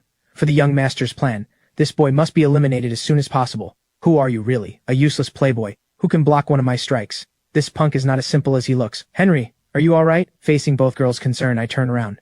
Stay back, both of you! I turn back, ready to face this master alone. Mr. Lin, what skill? You have been hiding your strength. Likewise, why would a master like you work for Vince He? We all serve our own masters. Henry is definitely at a disadvantage. All he has is the cultivation Dr. Su cleared for him. This kid's strength is beyond Yellowgate Intermediate. Everyone backs away in terror. We exchange blows, the sheer force shattering tables and chairs. Both of us step back. Neither of us is in great shape. The two girls move forward to help. My plans for the young master in Haicheng keep failing. Looking at how the Hai and Shu heiresses are acting, this kid must be behind all of it. For the young master's grand plan, this boy cannot be allowed to live. He lunges again, aiming a palm strike at my head. He is actually trying to kill me. He is not Vince, he's man. No time to think. Another strike comes hurtling at me. I dodge backward. Watch out, my face tightens. System, use the level up trial card. The system responds. Level up trial card activated. Player gains 1 full tier boost for 10 minutes. Player's current strength, Mystic Gate, upper level. I feel the surge of power immediately. My eyes glow gold. My aura solidifies into something physical, so powerful it lifts me off the ground. Now at Mystic Gate level, no one here can match me. What? He was still hiding his strength? Impossible. How could Haicheng have... Before he can finish, I strike. Too much talking. My fist crashes into his face, slamming his head into the wall. Blood sprays everywhere. The whole room is stunned. That level up trial card was my emergency ace for if I ever had to face Tyson Tang. Wasted! Mr. He, what do you say now? Stop, not the face, your moves cut off all my— Shut up, you sound disgusting. Ha ha ha. Well, my dear ladies, did that vent some of your anger? Enough, let us end this here. Not so fast. Mr. He, if you want to leave, sign this first. 1 billion in capital paid up front. No repayment, no interest, no time limit. This is robbery. You can refuse. I crack my knuckles. I will sign, ha ha ha. Alright, time to wrap this up, I will handle it. You two need to have a proper talk. I stand with my back to Mira. She walks toward me slowly. Will you tell me now? How did you know? Vinci was planning to trap me, I guessed. He had shifty eyes. Did not look trustworthy. Do you think I am an idiot? You really are, you know, and still refusing to tell me the truth. That is the truth. You do not believe me? Fine. Then never appear in front of me again. She turns to walk away. Really? Seeing how happy I look, her eyes narrow. Just kidding. She grabs my hand again. You are the worst. Ow, ow. Mercy, my lady. Mira, let us be serious about our engagement. What exactly did you tell your parents? Are you actually in love with Sherry? Absolutely not. There is nothing between us. That girl has been acting completely insane lately. She is either screwing me over or about to screw me over. I cannot run from her fast enough. She sighs. Smart answer. Anyway, this has nothing to do with Sherry. I just want to say, since you have always hated me, our engagement should stop. She cuts me off. I will not agree to break off our engagement. Mira, what are you thinking? Our childhood engagement was arranged before we were even born. All your life. Did you not despise me, the playboy scumbag? Henry Lynn, then let me ask you this. Why did you chase after me for so long? Clinging to me like glue. I was young and foolish back then. What did you take me for? The point is I do not want to marry you anymore. You do not like me anyway. A clean break would be best for both of us. Who said I do not like you? What did you just say? I do not know what you have been thinking lately. But unless you tell me the truth, I will never agree to break the engagement. Fine. Words will not work on you. Then do not blame me for going hard. Today I will show you what a real scumbag looks like. I step forward, pinning her against the table, leaning in close. Women are such trouble. If you keep pushing me, I cannot promise what I might do to you. She refuses to back down. She kicks me lightly and says, then show me. I pin her down. You think I would not dare? I lean closer. Our eyes lock. I glance at the clock and say, forget it. My taste has changed lately. Forcing it is no fun. I prefer it when the woman makes the first move. You. Before I can finish, she pulls my head down and kisses me. Congratulations, player. Mission complete. Survived past midnight. System rewards are being prepared. Cut to a hospital. Mr. Cheng lies in a hospital bed. You worthless piece of trash. Henry Lynn, I am going to kill you. The moment he finishes, the door opens. 4 young women walk in. We have come as ordered. Greetings, young master. His face finally lights up. He looks each of them over and nods with satisfaction. Excellent. The old man finally sent you to me. Young master, the situation in Haicheng is largely under our control. Rest assured, young master. Just a useless playboy. Leave him to me. I will have him eating out of my hand. I will follow the other's lead. The last girl says nothing. She simply draws her weapon to make her stance clear. Seeing this, he smiles with satisfaction. I leave it to you. At his words, the 4 bow. Yes, young master. They rise together, sinister smiles on their faces. Meanwhile, I stumble back into my room and slam the door shut. I exhale heavily and collapse onto the sofa. Sinking into the cushions, I raise a hand and touch my lips. Something is wrong. Very wrong. Memories of the past few days flood my mind. The female leads flash before me one after another. It is a mess. A complete mess. Groan and slump deeper into the sofa. I am supposed to be the villain. Why are all the female leads clinging to me? Tyson, the destined male lead, is completely useless. Every time he shows up, it is just for comic relief. At this rate, I am doomed. Suddenly, the system pops up again. Congratulations, player. You have survived. Distributing rewards: 1 heavenly martial arts manual, 1 level up trial card, 3 great restoration pills. A new challenge is now unlocked. Spendthrift mode. Spendthrift mode duration: 1 month. Within 1 month, for every 10,000 yuan the player spends, the real world will reward you at a 10-to-1 ratio. Spend 10,000 here, and you gain 100,000 in the real world. What? There is actually a deal this good? Just blow money? I know this one inside out. I am Haicheng's #1 playboy. Ha ha ha. I am rich, rich, rich, rich. All I have to do is spend like a madman, get my father to kick me out, and I can leave Haicheng with a clean excuse, escape these crazy women for good, and coast all the way to the finale behind Tyson. The next morning, the moment I wake up, the system window pops open. It shows my spendthrift mode progress. Wow, the spending quota has been upgraded. If I spend 100 million, I can exchange that for 1 billion in the real world. Jackpot. Friendly reminder, spendthrift mode has 3 rules. Number 1, all spending must be real, no transferring assets. Number 2, no investments or financial products. Number 3, time limit is 1 month. Failure to complete results in erasure. Erasure. 100 million in 1 month? This system is trying to get me killed. No, wait. This is actually an opportunity. If I spend like crazy, my father will throw me out for sure, and I can finally leave Haicheng. Cut to 10 in the morning. Father is at the dining table, reading the paper and eating breakfast. I open the door and stroll in. He puts down the paper and looks up. Look at you. Do you know what time it is? Dad, I think I should start enjoying life. I sit down at the table, pull out my phone, and start browsing luxury sports cars and yachts. This limited edition sports car? Buy it. This yacht? Buy it. This private jet? A private jet? Have you lost your mind? No, Dad. I am simply experiencing life. Just as I planned. Come on, old man. Curse me out. Kick me out. But father does not stay angry. Instead, he sighs and says, "Henry, what is really going on with you lately? Dad, if one day I drop dead and your money is still unspent, would that not be a tragedy? You ungrateful brat!" He chucks a slipper at me and swats me away. Cut to me arriving at a car dealership. "Ha ha ha, young Master Lin, welcome. Which one caught your eye? Cut the chatter. Wrap up every single one of your most expensive cars. I will take them all." All of them? Yes. All of them, paying in cash. Everyone in the shop is stunned, but one person watches me with a very different look in her eyes. So this is Henry Lin. The young master ordered me to use a honey trap on him. She walks toward me, holding a glass of juice, hips swaying. Watch me wrap this playboy around my finger. She reaches me and deliberately stumbles, falling straight into my arms. Come on. Mira appears out of nowhere and pulls me away. Whoa, is Mira getting possessive?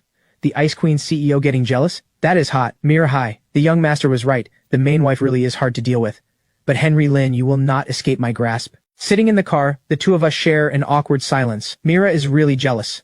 According to the original story, she's supposed to look down on a villain like me. So why is she fighting with another woman over me now? Hearing my inner thoughts, she slams on the brakes. Henry Lin, what were you just thinking?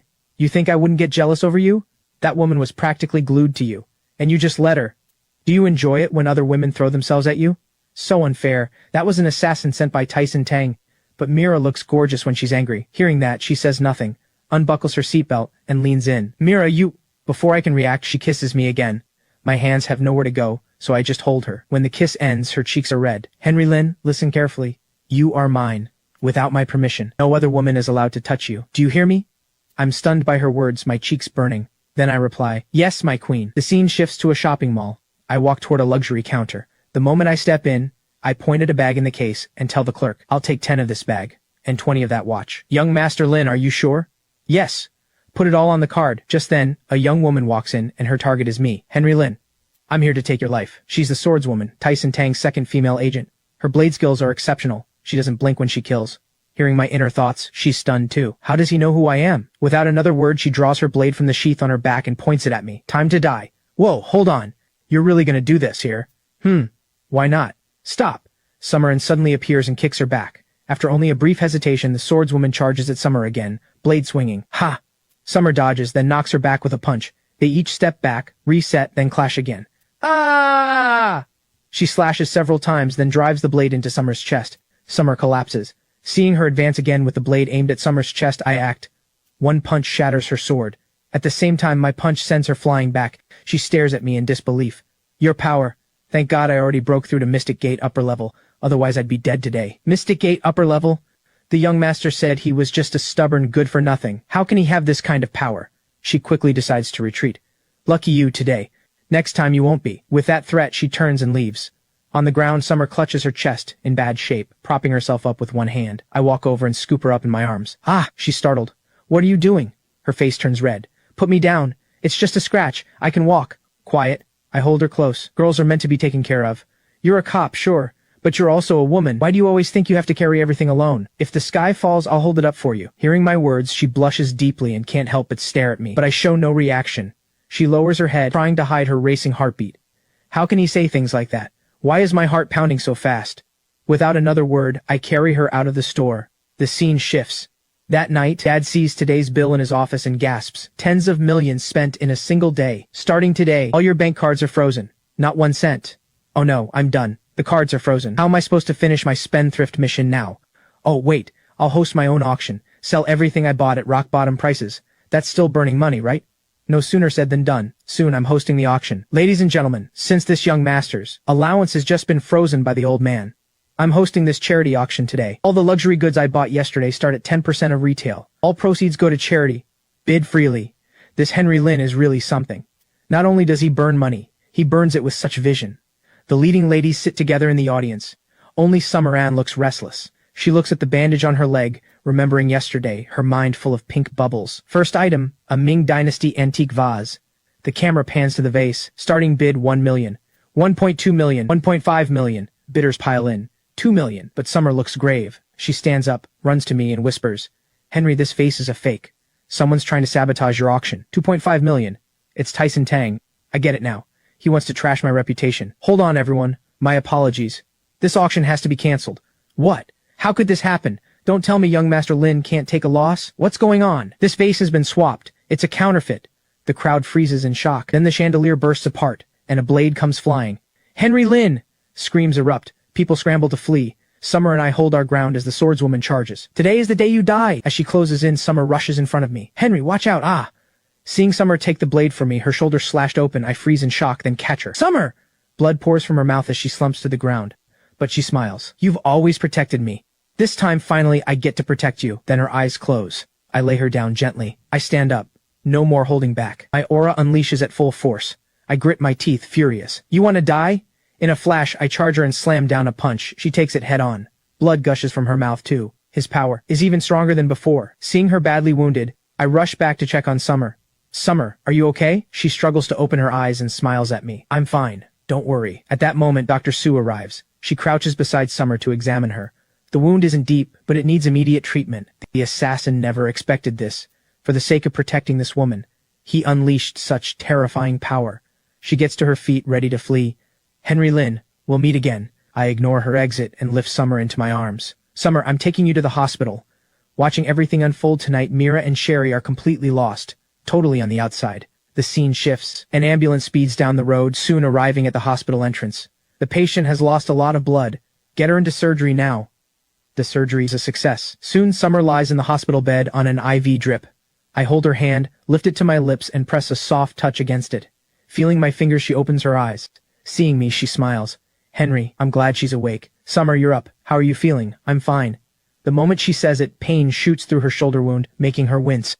Just a little sore. Seeing her like this, I'm overcome with guilt. I lower my head and apologize. I'm sorry. It's all because of me. She shakes her head with a smile. Don't blame yourself. I'm a cop.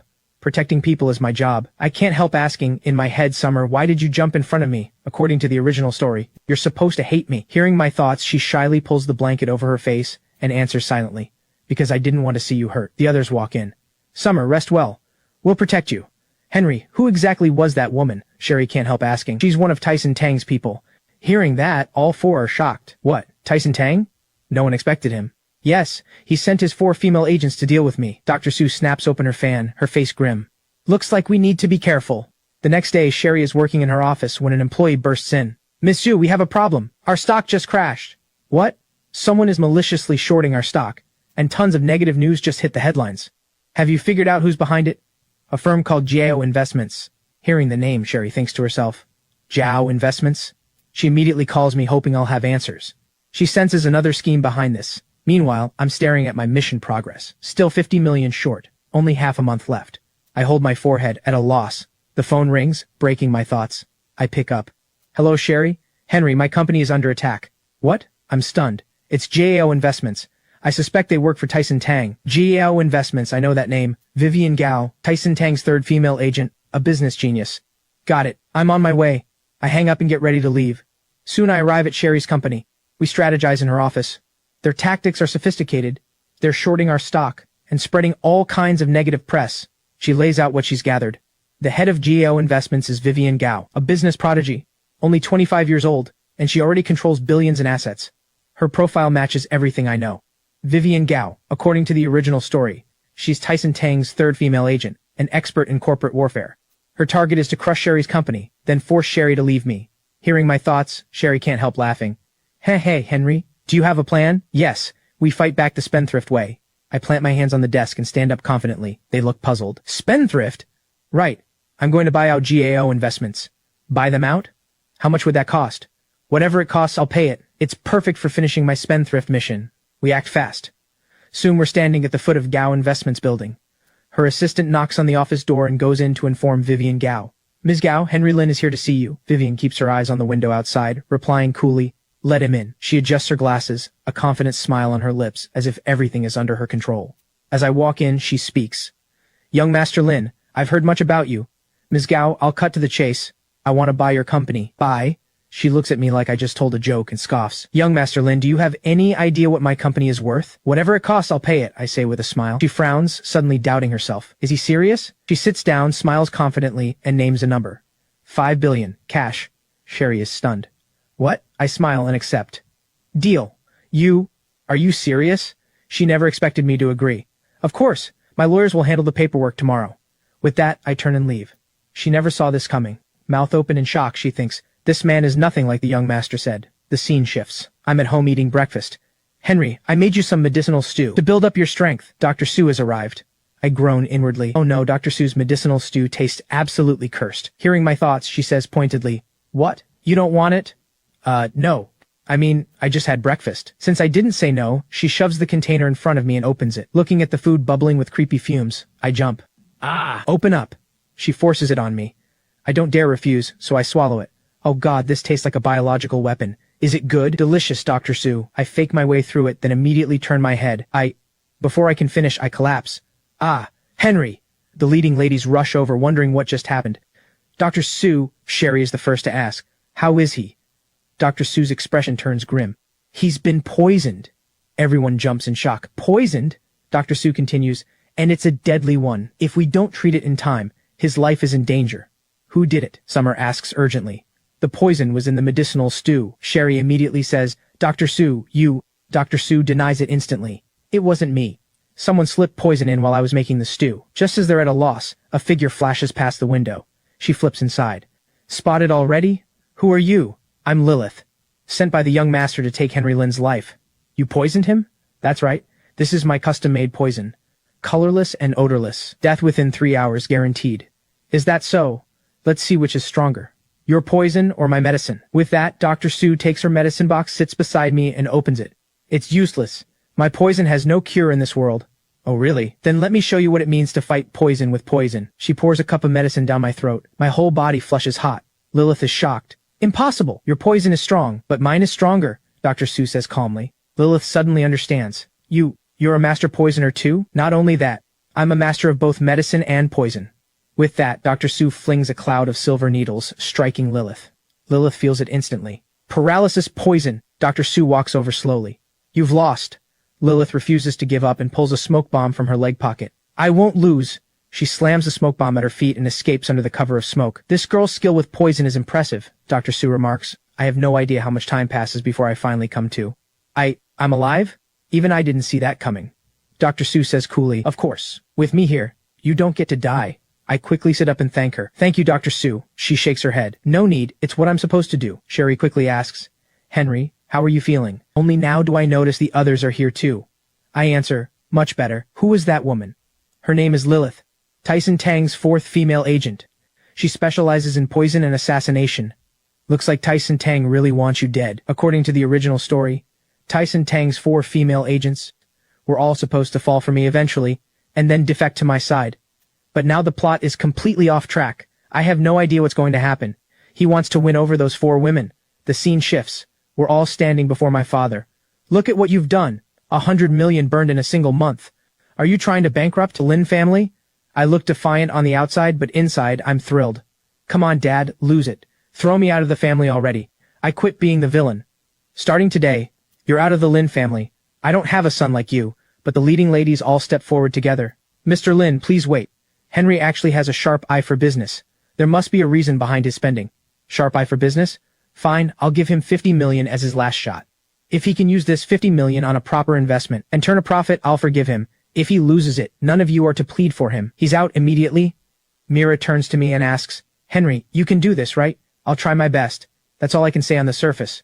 But inside, I already have a plan. 50 million? Just dump it into something guaranteed to fail. The moment that money is gone, I can walk away with a clean excuse. Just then, the system pops up. Special mission triggered, desperate investment. Objective, legally lose all 50 million within 1 month. Reward, escape your villain fate. Penalty for failure, random lightning strike experience. This is in the bag. Seeing the system's mission, I'm even more certain everything is under my control. The scene shifts. Under the city lights at night, Sherry presents her options. Henry, these are Haicheng's most promising projects right now. Return rates over 10% minimum. No, these are too safe. Sherry, I want the trashiest, most hopeless. Nobody in Haicheng wants it kind of project. The worse the better. Sherry looks confused. Why? Because I want a challenge. I play it cool, as if it makes perfect sense. Look it up for me. Is there an abandoned construction site that's been derelict for 10 years? There actually is one. The abandoned lot in West Haicheng. Sherry pulls out a file. That plot used to be a chemical factory. Severely contaminated. And right next to it is a polluted sewage ditch. It's been abandoned for 10 years. Nobody would take it even for free. Whoever takes it has to pay massive environmental. That's the one. Contact the seller immediately. I'm dumping all 50 million into it. Sherry immediately says, Henry, are you insane? Buying that is just throwing money into the gutter. The scene shifts. I bring everyone to the abandoned lot for a look. The place is in ruins, completely deserted. Even a stray dog wouldn't stay here. You're really buying this? The soil contamination here is severe. There's zero development value. But I ignore their advice, thinking, this plot is perfect. Even a god couldn't make a profit off this. System penalty? Not happening. Ha ha ha, I cackle inside. You don't get it.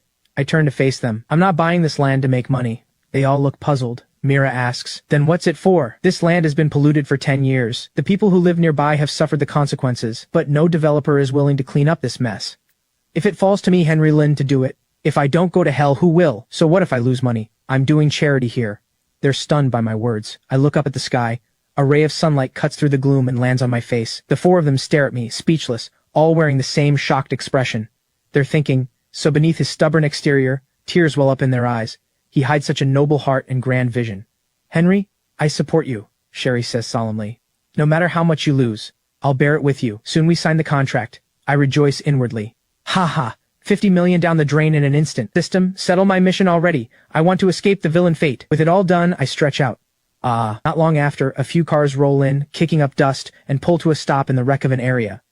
The doors open, and men in formal suits step out. They exchange a glance as if confirming something. Then they all walk toward me. One of them suddenly rushes up and grabs my hand. Young Master Lin! You're truly Haicheng's lucky star! His words leave me totally confused. What did I do? The Geological Bureau just discovered, deep beneath your abandoned lot, an extremely rare, natural medical-grade hot spring vein. Not only has the active underground water system naturally purified the surface contamination, but the government has also decided to designate this site as Haicheng's largest wellness resort district. Oh my god, Sherry gasps. With natural medical hot springs and government backing, this land has shot up at least 20 times in value. It's now worth $1 billion. Inside, I feel like I've been struck by lightning. What? Medical hot springs? Crouch down and clutch my head. I was trying to lose money, damn it. I'm so frustrated I could cry. Soon the system pops up again with a notice. Detected player's investment has yielded a $1 billion profit. This severely violates the original intent of the desperate investment mission. Mission failed. Penalty mechanism activated. 100,000-volt localized lightning strike. Before I can react, a bolt of lightning rips through me. My hair explodes into an afro, my whole body charred black as I collapse on the ground. I really wasn't trying to make money. I let out one last desperate cry, then lie there with my eyes shut. Seeing this, the others rush over to check on me. Henry, what happened? You're so worked up you're literally smoking? Quick, check his pulse. This is spontaneous combustion brought on by overwhelming joy. The scene shifts. Flies buzz past the warm yellow lamplight. I'm in my room trading stocks, watching the charts, when suddenly there's a knock at the door. I glance back, stand up, and walk to the door. Puzzled, I reach the door and open it. The moment it opens, standing there is Tyson Tang's beautiful assistant. What are you doing here? Ignoring my guard, she smiles. I'm here to defect. Defect? Obviously, I don't believe a word. But she steps inside and shuts the door behind her. Not knowing what she might do, I swallow nervously. I don't want to risk my life for Tyson Tang anymore. Not buying it yet, I think to myself. According to the original story, Tanya Tang really does betray Tyson Tang, but now the plot has gone off the rails. Is she genuinely defecting? Or does she have another agenda? Seeing me hesitate, she speaks again. I know you doubt me. She lifts her chin, looking right at me. But I'm sincere. I know you know a lot of things. You can hear my inner thoughts. She gives a small smile. Yes. Since the first time we met, she strides toward me. She walks around my room like she owns the place, then naturally sits down on my sofa and crosses her legs. I didn't expect this turn. Nervous and awkward, my eyes dart around, and I swallow again. Then I turn, walk to the other sofa, and sit down with composed posture, projecting an even stronger presence than hers. She speaks. He doesn't care about us at all. Tears stream down her face. He only treats us as tools. I ask, so what do you want? She answers quickly. I want to follow you. I didn't expect that. Follow me? Isn't that exactly the original storyline? And now, suddenly the door is kicked open, breaking my train of thought. It's the four leading ladies. Without a word, they march straight in. They stand in the center of the room, blocking between us. Mira asks me directly, Henry, who is she? I don't know how to explain. I hesitate. She stands up and introduces herself.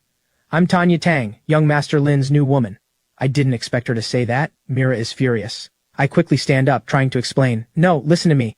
There's too much to explain. The conversation that follows is fast-forwarded. More and more flies fill the room. So you're here to defect? Mira asks. Tanya answers right away. Yes, that's right. Sherry doesn't soften. Why should we trust you? She doesn't answer. Instead, she walks toward me. I can give you intel. This is Tyson Tang's plan. He's preparing to move on the Lin family. I take the file from her hand and skim it. He wants to swallow the Lin family's holdings. Tanya nods. Exactly. And he's already bought off several Lin family executives. I didn't expect her to deliver such critical intel. I'm stunned. Mira asks me, Henry, what's your plan? I lower my head, rubbing my forehead. I'm going back to the Lin family. I lift my head, eyes sharp and steady. I'm going to stop Tyson Tang's plot. I lead them straight into our family company's boardroom. I tell my father, Dad, stop the meeting. Dad looks confused. Henry, what are you doing here? I step forward and tell him, these directors are Tyson Tang's men. Seeing this, the others immediately lower their heads, whispering to each other. Young Master Lin, what nonsense are you spouting? Here's the evidence. I pull out the investigation report. You took Tyson Tang's money. You were planning to force my dad to step down at today's meeting. Taking the file and reading it, Dad's face darkens. How dare you? The traitors sense the danger and try to bolt. But the moment they reach the door, the bodyguards block them. You think it's that easy to leave? Mira looks down on them. Henry, Dad, I know I've done a lot wrong in the past, but I genuinely want to protect the Lin family. Good, that's my son. Dad praises me. With the plot crushed, I finally let out a long breath. Meanwhile, on the other side, they're holding their own meeting in a conference room. Mr. Cheng has fully recovered. He steps up to report to Tyson Tang. Young Master, every force around Haicheng we could mobilize is now in place. The Black Dragon Society, the Green Bamboo Gang, and 3 branches of ancient martial arts clans, all willing to follow. Good. Starting today, we go to war with the Lin family. Yes, sir. Henry Lin this time. I'm going to wipe the Lin family off the map in Haicheng. Henry, starting today, the head of the Lin family is yours. Dad, I've already received word. Tyson Tang has rallied every force around Haicheng. He's coming to wipe out the Lin family. At a time like this, we need the younger generation to step up, but now I really have to carry the entire family? Henry, I know you've been playing the fool all these years, but this time, the Lin family needs you. Dad, don't worry. I won't let the Lin family fall. Dad, I'll need the family's full support for that boy from the Lin family?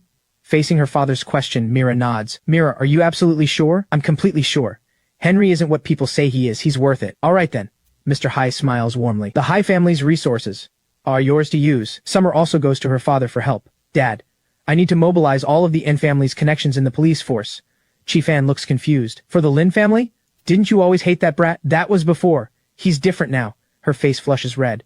All right, my daughter's finally come around. Chief Ann doesn't press further. The Ann family's contacts are yours. Director Wang, I need a line of credit for capital turnover. Collateral? The name Sherry Shu. Is that enough?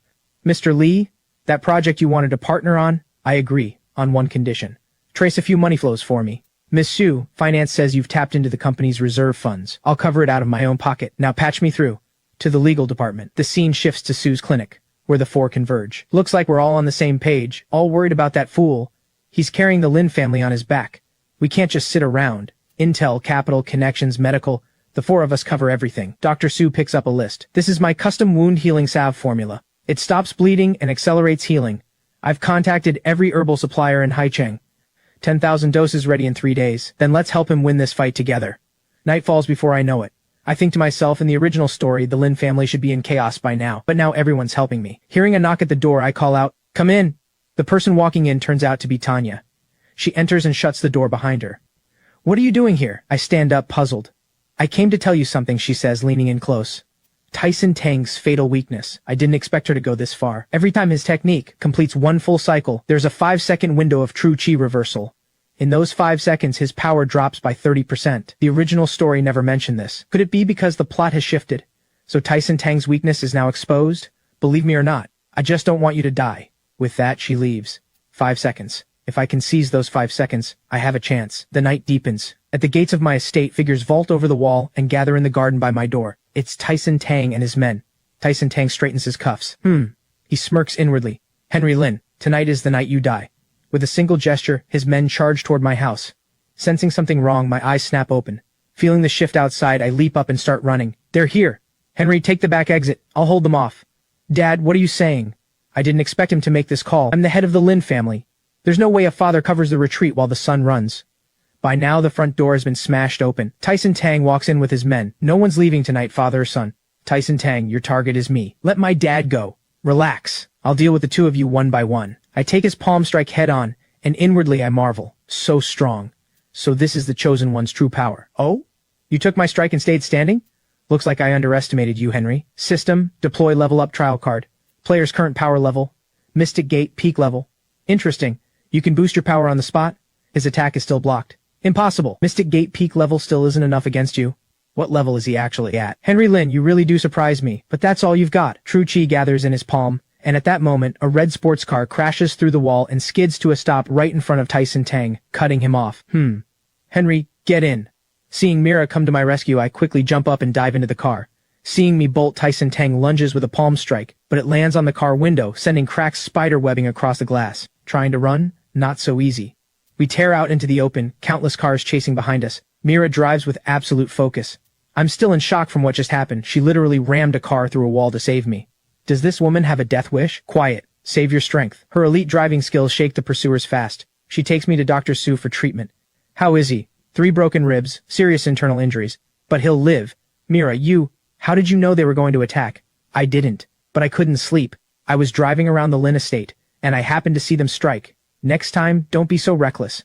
I didn't want to be reckless.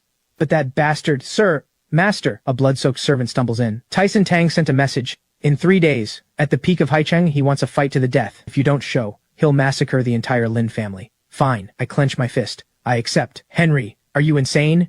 You're in this condition. I raise my hand to stop them. This time, I'm not running. None of them know how to respond. Their faces all turn grave. Then we'll fight this battle with you. Their eyes and voices are resolute. Meanwhile, on the other side, Tyson Tang's agents are preparing as well. The air is suffocatingly tense. No one speaks for a long while. What do you all think of the young master's move today? Reckless. More than reckless. He brought all those men to raid the Lin estate. And what happened? Henry Lin still got away. There's more. Did you notice? The way the young master looked at us today, it was like we were tools. Disposable, once we'd served our purpose. What are you getting at? She stands up. We've followed the young master for 3 years. 3 years risking our lives for him. And what has he given us? Not even one honest word. Just say what you mean. I'm starting to think we backed the wrong man. Just then the door swings open and Tanya walks in. The others reach for their weapons. Easy, it's me. Tanya smiles as she enters, closing the door behind her. What are you doing here? I came to have an honest talk. And how much is your honesty worth? They reply with disdain. Do you know? The young master has never seen us as human beings. I've recently looked into some things. How did your master really die 3 years ago? What do you mean? Your master opposed the young master's takeover of your clan. And then he accidentally died. Did you really think it was an accident? Hearing this, she grips her sword tightly. And your clan's sacred treasure, the Shadow Blade. The young master said he'd safeguard it for you. Have you laid eyes on it since? Go on. You're the sharpest of all. You must have figured it out by now. All that money you earned for the young master. Did any of it actually land in the Jiao family's accounts? What do you want us to do? At the showdown 3 days from now. Switch sides on the battlefield. You're asking us to betray the young master? She stands up and continues. Not betrayal. Cutting our losses. She looks at the others, her voice heavy. Think about it. What do you gain if the young master wins? Stay as tools? Keep getting used by him? But what if Henry Lin wins? Henry Lin, that playboy. You're underestimating him. He's won over the heiresses of the Hai, An, Shu, and Su families, utterly devoted. He's made Victor Lin hand over the family head position. He took a full palm strike from the young master and didn't go down. Do you really still think he's worthless? Are you saying he's worth following more than the young master? I'm not asking you to follow him. I'm just saying, in 3 days, we can choose to stand on the winning side. So, want to roll the dice with me? Though reluctant, they don't seem to have any better option. They place their hands together, making the decision as one. Then let's roll the dice. The scene shifts. I'm lying on my bed when the final battle mission is issued. Defeat Tyson Tang. Seeing the system's new mission, I shoot upright in shock. Reward for success, return to the real world, and keep all wealth gained through your spendthrift mission. Return to reality, keep the wealth. In other words, as long as I beat Tyson Tang, I can take all this money back to my original world. I lie back down. I don't feel much joy. If anything, I look troubled. But if I go back, what about them? Their faces flash through my mind one by one. Mira, Summer, Sherry, Dr. Su. What about them? Forget it. Win first, deal with that later. I clench my fists and tell myself, only by winning do I get a choice. The numbers on the system panel keep flickering. Then a voice rings out. Data analysis complete. Loading the latest updates from the safe house. I stare at the data on the panel, my face turning grim. I rub my hands together gleefully. Still so much money left. A wicked grin spreads across my face. I have to blow it all before the final battle. System, I want to renovate the battlefield at the peak of Haicheng, turn it into my home turf. The moment I finish speaking, a new message pops up. Battlefield renovation requires 50 million in funds. Confirm? I'm thrilled. Confirm. Confirmed. Please select a renovation plan, player. Dig me a trap right here. Make it deep. Then I point at another spot. Install some steel pipes here. They can serve as cover at critical moments. Here, and here too. I can't suppress the smirk tugging at my lips as I keep transforming the battlefield into my territory. After all the preparations, my face is full of an evil grin. Tyson Tang, you love a good fight, don't you? Then I'll give you all the fight you can handle. The scene shifts. Dr. Su is processing herbs in her clinic, preparing for the upcoming final battle, stockpiling enough backup medical supplies. Just then, Summer bursts in looking for her. The pungent smell of herbs hits her, and she can't help pinching her nose. Su, What is this? Pill brewing, Dr. Sue replies, turning her head with a smile. She goes back to processing the herbs, while Summer is startled by her words. You can brew pills too? Summer stares at her in disbelief. Dr. Sue turns again and smiles. Master of both medicine and poison. Pill brewing is just the basics. Her hands never stop. She adds more herbs into the cauldron, moving to the next step before speaking again. This is the reversal pill. Her eyes turn serious as she looks up. Once consumed, it makes your power skyrocket in a short time, by a full realm. She adds another vial of medicine into the cauldron. Summer watches her work, gasping at what she just heard. Whoa. Then Henry would. But there's a side effect, Dr. Sue continues. Summer takes a step back, alarmed. After it wears off, he'll be weak for 3 days, she says, stirring the herbs. And if his body can't handle it, her face turns grim. His meridians could be completely severed. Then why are you still brewing it? Summer cries out, agitated. Because this is his only hope of winning. Without paying Summer any more attention, Dr. Sue stirs the herbs and turns away. The scene shifts. Summer arrives at the police archive room. An officer is already waiting and quickly stands up when she enters. He hands her a file. Officer Ann, the files you requested.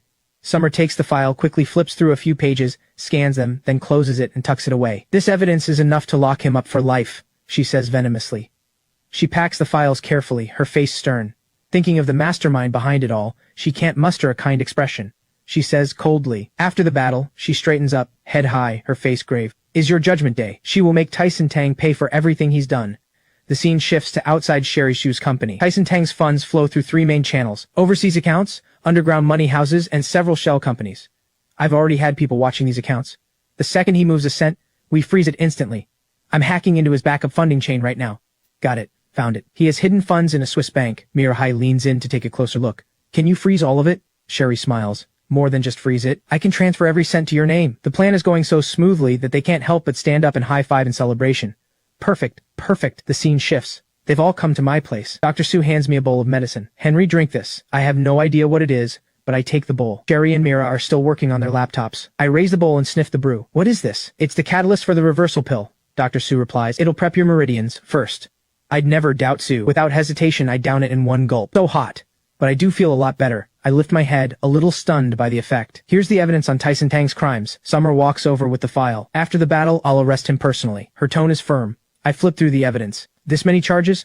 Enough to send him to the chair 10 times over. And it's not just his money. Everything he owns is yours now. What do you mean? Mira looks at me with a smile. It means after the final battle, Tyson Tang will be a penniless beggar. They're all risking their lives for me. Good. Then the day after tomorrow, we'll make sure he doesn't come back alive. Meanwhile, Tyson Tang sits in meditation inside his warehouse, training for the upcoming battle. Suddenly, Mr. Cheng rushes in, gasping for breath. Young master! Disaster! All our financial accounts have been frozen. What? And the funds in the Swiss bank have vanished into thin air, Mr. Cheng adds, head bowed. Tyson shoots to his feet, furious. Henry Lin! It must be Henry Lin! He snarls viciously. It doesn't matter. The day after tomorrow, I kill him. And Haicheng is mine. He turns his head and sneers coldly. Whatever money I lose, I'll get it all back. Henry Lin, the day after tomorrow, you die. Thinking of how Henry has wrecked his every plan, he hisses out his vow, eyes hard as steel. He absolutely will not let this go. The scene shifts. I'm in my room, sitting on the bed, unable to sleep. Staring at the bead in my hand, I can't help thinking, Tyson Tang. Scenes from the original story, me being defeated by Tyson Tang again and again, flash through my mind. Can I really win? Just as self-doubt creeps in, Mira pushes the door open. Her eyes lock onto mine. She walks up to me with steady steps and stops right in front of me. I look up. Mira, it's late. She suddenly throws herself into my arms, holding me as she cries. Henry Lin, you listen to me. If you die tomorrow, I won't live without you.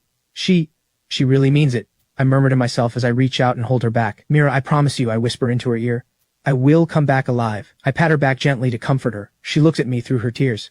You said it. If you lie to me, I'll never forgive you. Then she leans down and kisses me. When the kiss ends, she stands up, says goodbye, and slowly walks away. She steps out the door. She can't stop crying. She wipes her tears with her hand but doesn't stop, doesn't look back. She just leaves, pulling the door shut behind her. I rub my forehead and sigh. Then there's another knock at the door. I call out, "Come in." The door opens again. Summer steps in. I've finished organizing the evidence on Tyson Tang. After tomorrow's battle, I'll arrest him myself. Thank you for all your hard work. Summer lowers her head and speaks slowly. I've been a cop for years. I've seen plenty of life and death. She looks back up at me. But tomorrow, I'm scared. Her words leave me at a loss. She gathers her courage. I'm scared of losing you, so you have to win. You hear me? I stand up, pull her into my arms, and whisper softly in her ear. Don't worry, I won't let you become a widow. Her face turns red. Who said I'd marry you? Don't flatter yourself. She runs out, flustered, and slams the door shut behind her. With her gone, I sit on the edge of the bed, finally ready to rest. But not long after I sit down, there's another stir at the door. The door opens again. This time it's Sherry, walking in with a smile and 2 glasses of red wine. Mind having a drink with me? I don't answer for a moment. I just smile, then take one of the glasses. The first time I met you was at the karaoke club. You saved me, and then yelled at me afterward. I scratch my head awkwardly. Yeah, I came down a little hard on you back then. She doesn't mind at all. She just smiles. No, thank you. You're the one who showed me that I don't have to carry everything alone. She hands me the glass. Henry, you know what? You're the most special person I've ever met. She tilts her head and smiles. You're a spoiled rich kid, but kinder than anyone. She looks at me gently. You could have run, but you chose to stay. She's making me a little embarrassed. I'm not that great, so you have to come back. She leans her head on my shoulder. My company is still waiting for you to burn through its budget. Then you'd better work hard to earn it. I smile and rest my hand on her shoulder. My spending skills are legendary. What's legendary? I'm legendary. I look at her, mumbling on purpose. Want to find out? Stop that. She turns away shyly to dodge me. Then she walks to the door, opens it, steps out without looking back, and closes it behind her. I scratch my head. Before I can lie down, the door opens again and a voice comes through. Drink this. It'll give you full stamina tomorrow. It's Dr. Sue, smiling at me. I smile, take the medicine, and start drinking. She sits down beside me. You know what? The first time I met you was when you grabbed my chest. I scramble to explain, awkward. That was an accident. She sees my reaction and smiles again. I know, but that's also when I started getting curious about you. She speaks while gently touching my face. I figured out you act careless on the outside, but on the inside you're softer than anyone. You'd risk your life for a stranger. You'd stand up for what's right. She gets up to leave, speaking as she walks. Tomorrow I'll have everything ready, waiting for you to come back. At the door she turns to look at me. If you're wounded, I'll heal you. If you're tired, I'll keep you company. And if you win, she pauses shyly before continuing, I'll give you a special reward. Her cheeks turn pink. She leaves my room, gently closing the door behind her. I'm relieved. Finally I can lie down. A reward. I lie there, happily replaying all their words of encouragement. Then suddenly my expression darkens. The first 8 cycles I kept running. As I think this, the faces of the people standing with me flash through my mind. I couldn't escape Tyson Tang. I couldn't escape fate. The future feels like a complete unknown. I lie there, lost. But this time, they're with me. I clench the bead in my hand, furrow my brow, look up, and my mind is made up. I can't run anymore. Sleep is out of the question. I climb out of bed, walk to the window, push it open, and look up at the bright night sky. Tyson Tang. Tomorrow, only one of us walks out alive. My eyes turn sharp, but I will come back alive. I stand by the window for a long time, gazing at the moon. The scene shifts. The next day arrives. We all gather as promised at the sky-piercing peak of Haicheng. We're fully armed, on high alert, ready for what's coming. At this towering peak among the clouds, every one of us wears a grim expression. The duel ahead will be brutal. Even with all our preparation, we can't afford to let our guard down. My dad takes a blade from his assistant and turns to me. Henry, today your old man fights right beside you. As he speaks, Tyson Tang arrives with his crew. The two sides face off, the tension razor sharp. He looks at me with a wicked grin. Henry Lin, this is the best you can do? A final battle. And you still hide behind women? Tyson Tang, open your eyes wide and look. Look at who stands behind me. People willing to die for me. And behind you? Just tools you bought with money. I point past him. Wanna bet? The moment things go south, they'll bolt faster than rabbits. Insolent fool. My words push him over the edge. He charges at me. I swallow the pill Sue made for me. Pill, I think to myself. I trust you. As the pill goes down, my aura erupts like flame. My eyes glow crimson. The system pops up an alert. Player has consumed the reversal pill. Power temporarily boosted to Earthgate initial level. Duration, 10 minutes. Rah! I roar. Then my surging fists clash with Tyson's. The collision sends rocks flying everywhere. Everyone steps back. Tyson looks stunned. Earthgate? The turn of events catches him off guard. His face hardens. Impossible! I don't give him a moment to breathe. I strike fast, and he can only keep blocking. With each charged punch, the ground splits open. The terrain around us cracks into ravines. The intensity stuns everyone watching. Mira presses her hands together at her chest, silently praying for me. He's actually holding his own. Dr. Sue's expression isn't great either. The reversal pill only lasts 10 minutes. He has to end this fast. Soon Tyson starts to tire. He fails to dodge one of my punches. It slams into his chest, and blood sprays from his mouth. Good, very good. He wipes the blood from his lip and snarls. Henry Lin, you're worth my full power. Steadying himself, he prepares his next wave of attack. Demon disintegration art. His aura turns pitch black. A bad feeling hits me. Young master, no, that will damage your foundation. But he ignores Mr. Cheng's plea. Black chi pours out of him. Here it comes. In the original story, this move was an instant kill, a clean sweep, but I don't back down. Bring it on! Today I'll see this through to the end. Another devastating clash. The terrain shatters even further. Falling rocks tumble into pitch-black, bottomless cracks. But the fight isn't over. Yeah, ha ha. Henry Lin. Tyson Tang glares at me. You think Earthgate initial level is enough to beat me? His eyes blaze red, killing intent pouring off him. With the demon disintegration art. I'm at Earthgate peak level now. This strike sends you to hell. I sense the danger and quickly scan the surroundings for a new plan. The reversal pill only has 3 minutes left. I need to win in 3 minutes. I have to use the terrain to slow him down. Tyson raises his hand. A solid mass of black killing intent rockets toward me. I throw myself into a backflip to dodge, but it keeps coming. I sprint behind a rock formation for cover. The black cheese smashes a massive crater into the rock. Having regained the upper hand, Tyson feels victory is within reach. Hiding like a rat. Pathetic. He launches another attack at me. I dodge frantically, running and weaving, then leap right in front of him. Slipping past his attack, I lunge at him, palm glowing with a white beam of energy. But he dodges and catches my hand. The sneak attack fails. The recoil flings me back and I crash hard against the ground. Badly wounded, I lie on the ground. Tyson Tang slowly walks toward me. Run. What, can't run anymore? He sneers wickedly. This is bad. The reversal pill is about to wear off. Goodbye, Henry Lin. I think it's all over. When suddenly, everything changes.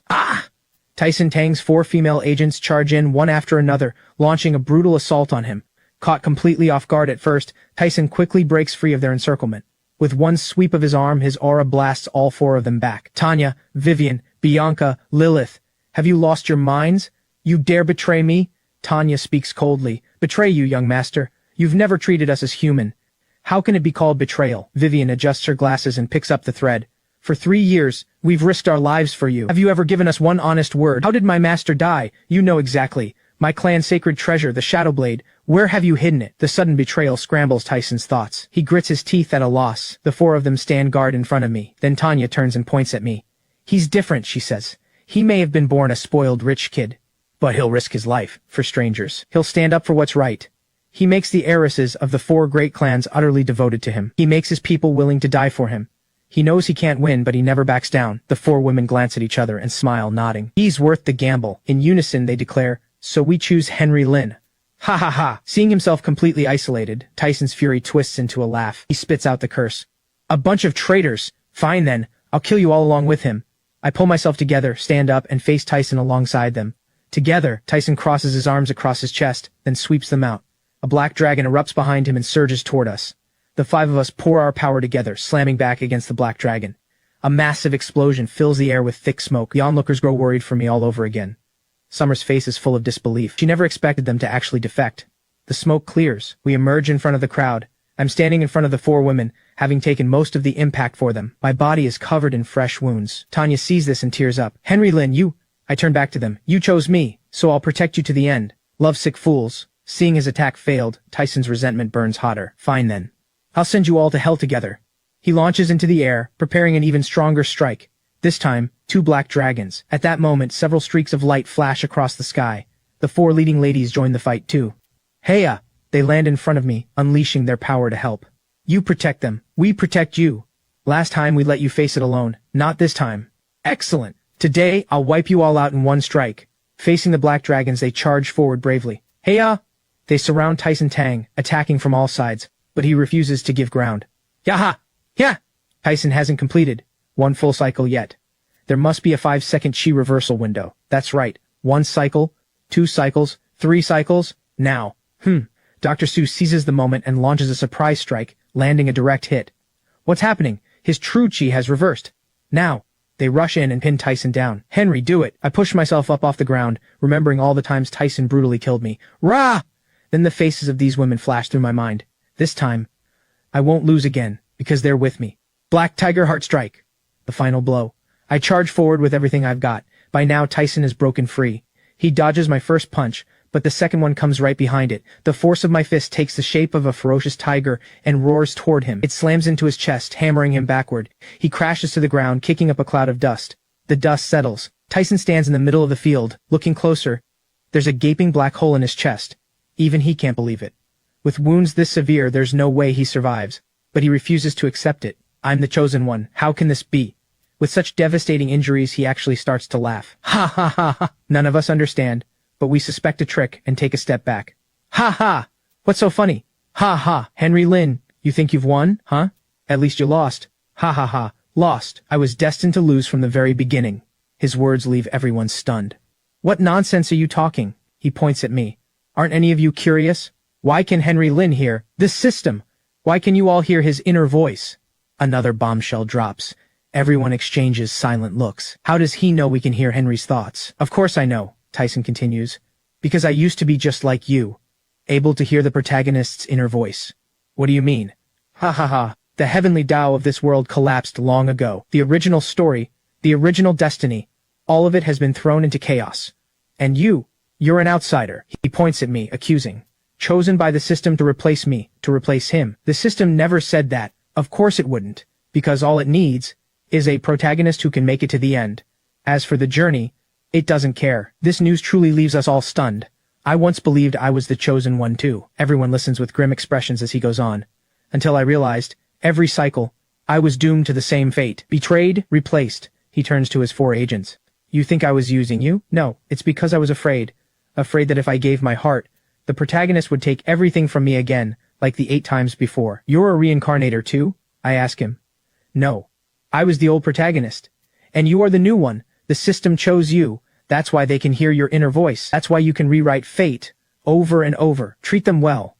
Their feelings for you are real. With those final words, he crumbles into dust. The wind scatters the ashes, leaving only a single bead on the ground. Congratulations, player. Final battle mission complete. Tyson Tang defeated. Mission rewards distributed. Player may return to the real world at any time. All wealth gained through spending will be retained. The system pops up another notice.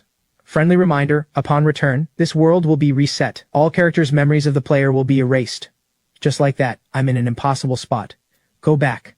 And let them forget everything? Everyone watches me tense. They're afraid of what I'll choose, but they don't dare stop me from choosing. The system window vanishes. I can't bring myself to leave. Just then, my dad walks over and pulls me into a hug. Ha ha ha. That's my boy. You actually pulled it off. Dad, easy. The hug hurts. My ribs are still broken. House of Lynn. House of Lynn. House of Lynn. Woohoo! Everyone breaks into celebration. House of Lynn. House of Lynn. House of Lynn. At that moment, several elders from the 4 great clans approach. Henry Lynn, hear our decree. Wincing through the pain, I meet them. The 4 great clans of Haicheng have come to a joint decision today. We name Henry Lynn, the Lord of Haicheng, to lead the 4 clans, to stand against outside threats together. They finish speaking and bow to me with clasped hands. We greet our Lord. I'm completely lost. Wait. Me. Don't refuse. You've earned it. I turn. The women look at me with full expectation. I turn again. The elders are waiting for my answer. I accept. The scene shifts to the banquet hall. Everyone celebrates the victory with song and dance. Such a young, accomplished lord. Truly a blessing for Haicheng. Please look after us, my lord. I deal with the crowd while inwardly groaning. Great. Now I really can't leave. Mira catches my inner voice and senses that I'm not really happy. Does the player confirm return to the real world? Friendly reminder, upon return, this world will be reset. All characters' memories of the player will be erased. Wait, explain exactly what memories erased means. It means every character in this world will no longer remember the player's existence. Every interaction between the player and them will be rewritten by the world as never having happened. Then, can I take someone back with me? Yes, the player may select one companion. To return to the real world, the remaining characters' memories will be erased. Only one? Then what about the others? Summer, Sherry, Sue, and everyone else? They'll forget me completely. What am I supposed to do? How can I take just one? But if I don't go, what happens to the me in the real world? Who? The 4 of them walk in together. Tell us. What are you hiding from us? We can hear your thoughts, you know. You've been wrestling with something ever since the battle. Right up to now. We're here to help you. Not to interrogate you, but you have to tell us. I can go back. Back to my original world. But I can only take one person with me, and once I leave, this world will reset. Everyone will forget me. Saying it out loud feels better. At least I don't have to keep it from them anymore. I finally let out a breath. So you've been agonizing over who to take? It's not about who. I just can't bear to take only one. All of you mean too much to me. Henry, you listen to me. Wherever you go, I'm going with you. Your world. Or hell itself, I'm coming. Her words move me to tears. Mira, don't forget, I'm the one who kissed you in public. You're not getting rid of me in this lifetime. My turn. I'm a cop. Wherever you are, that's where I enforce the law. If you dare run, I'll arrest you for kidnapping young women. Kidnapping young women? The tone just took a sharp turn.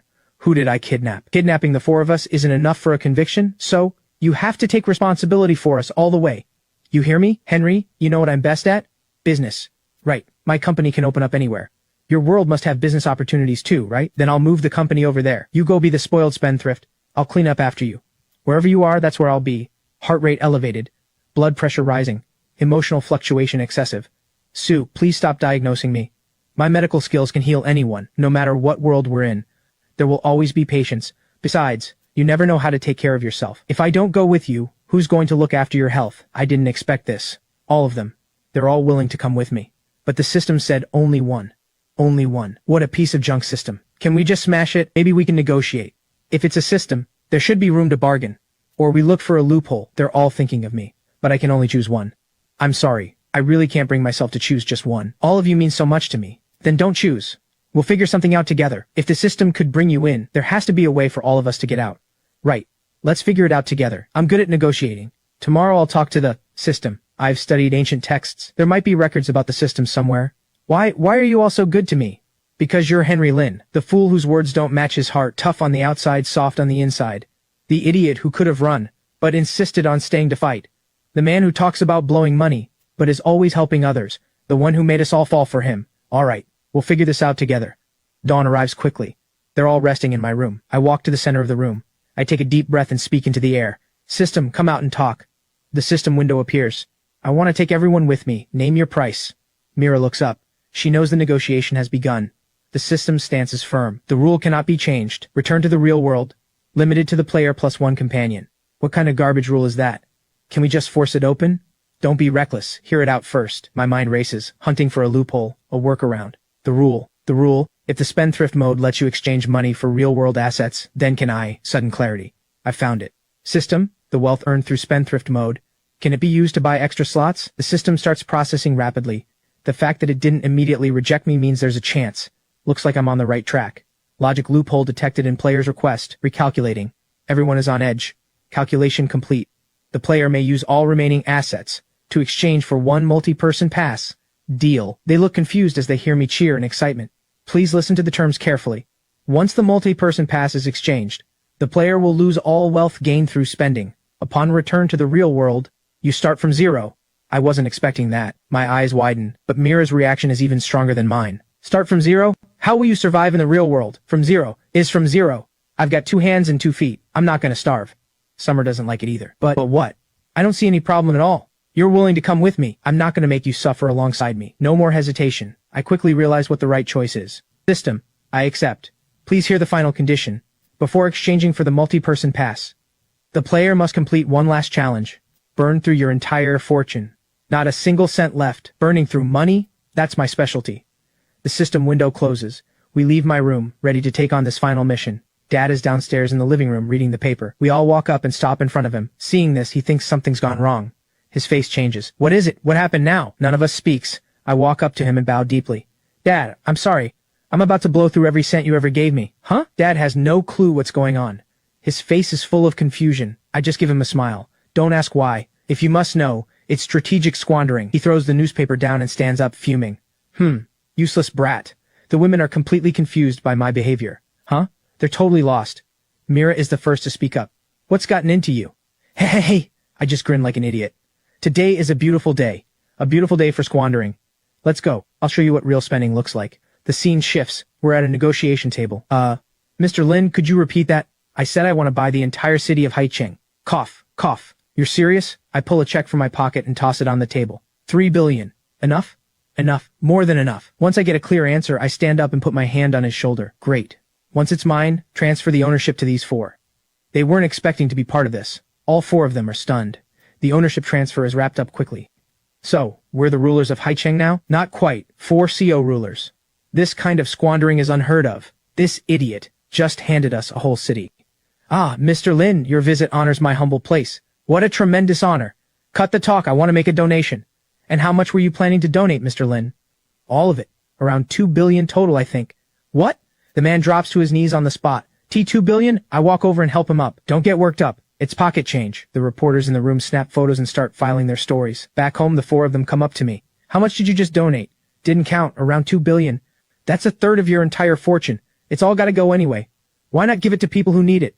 This spendthrift, even when he squanders, he does it with a kind heart. Summer shyly shakes her head. The scene shifts again. Now I'm at a fireworks factory. Ah, Mr. Lin, how many fireworks would you like? I look around, take a slow survey of the place, then say, all of them. All of them. All, right, including everything in the warehouse, and every unit currently being produced. I'll take the whole lot. That would cost... The owner is so flustered he can barely speak. Every cent left in my account. Enough? Once the deal is done, I walk out. They're waiting for me. Mira asks, how much do you have left on the card? I do the math. A few $100 maybe. Gave it all to him. So what are you, $8? I pull some coins from my wallet. Enough for 4 bottles of water. Even Dr. Su laughs. You really took squandering to the extreme. We return to the peak of Haicheng, but this time, only to enjoy the night view of the city. Come, sit. We all sit on the ground, huddled close, watching Haicheng under the night sky from up high. Mira can't help asking, where are the fireworks? I check my watch and calculate. Soon, and just like that the fireworks I bought start to ignite. Flames bloom across the sky and flower after beautiful flower, lighting up the entire city, and lighting up our eyes too. The people of Haicheng cheer for this grand fireworks celebration. Wow, it's so beautiful. Families step out of their homes to watch the fireworks rise and bloom. So beautiful. This is the most beautiful fireworks I've ever seen, because you set them off. A quiet warmth fills me. My last cent, for this moment. Worth it. Player's assets confirmed at 0. Conditions met for multi-person pass exchange. I quickly share the good news. Multi-person pass being issued. We're all looking forward to what comes next. Issuance complete. The player may use the pass at any time to bring all current companions back to the real world. After all the hardship, the sweetness has come. Finally, I have the ending I wanted. And they're just as happy as I am. Ready? Come home with me. We've been ready. Then let's go. A blinding white light flashes across the sky.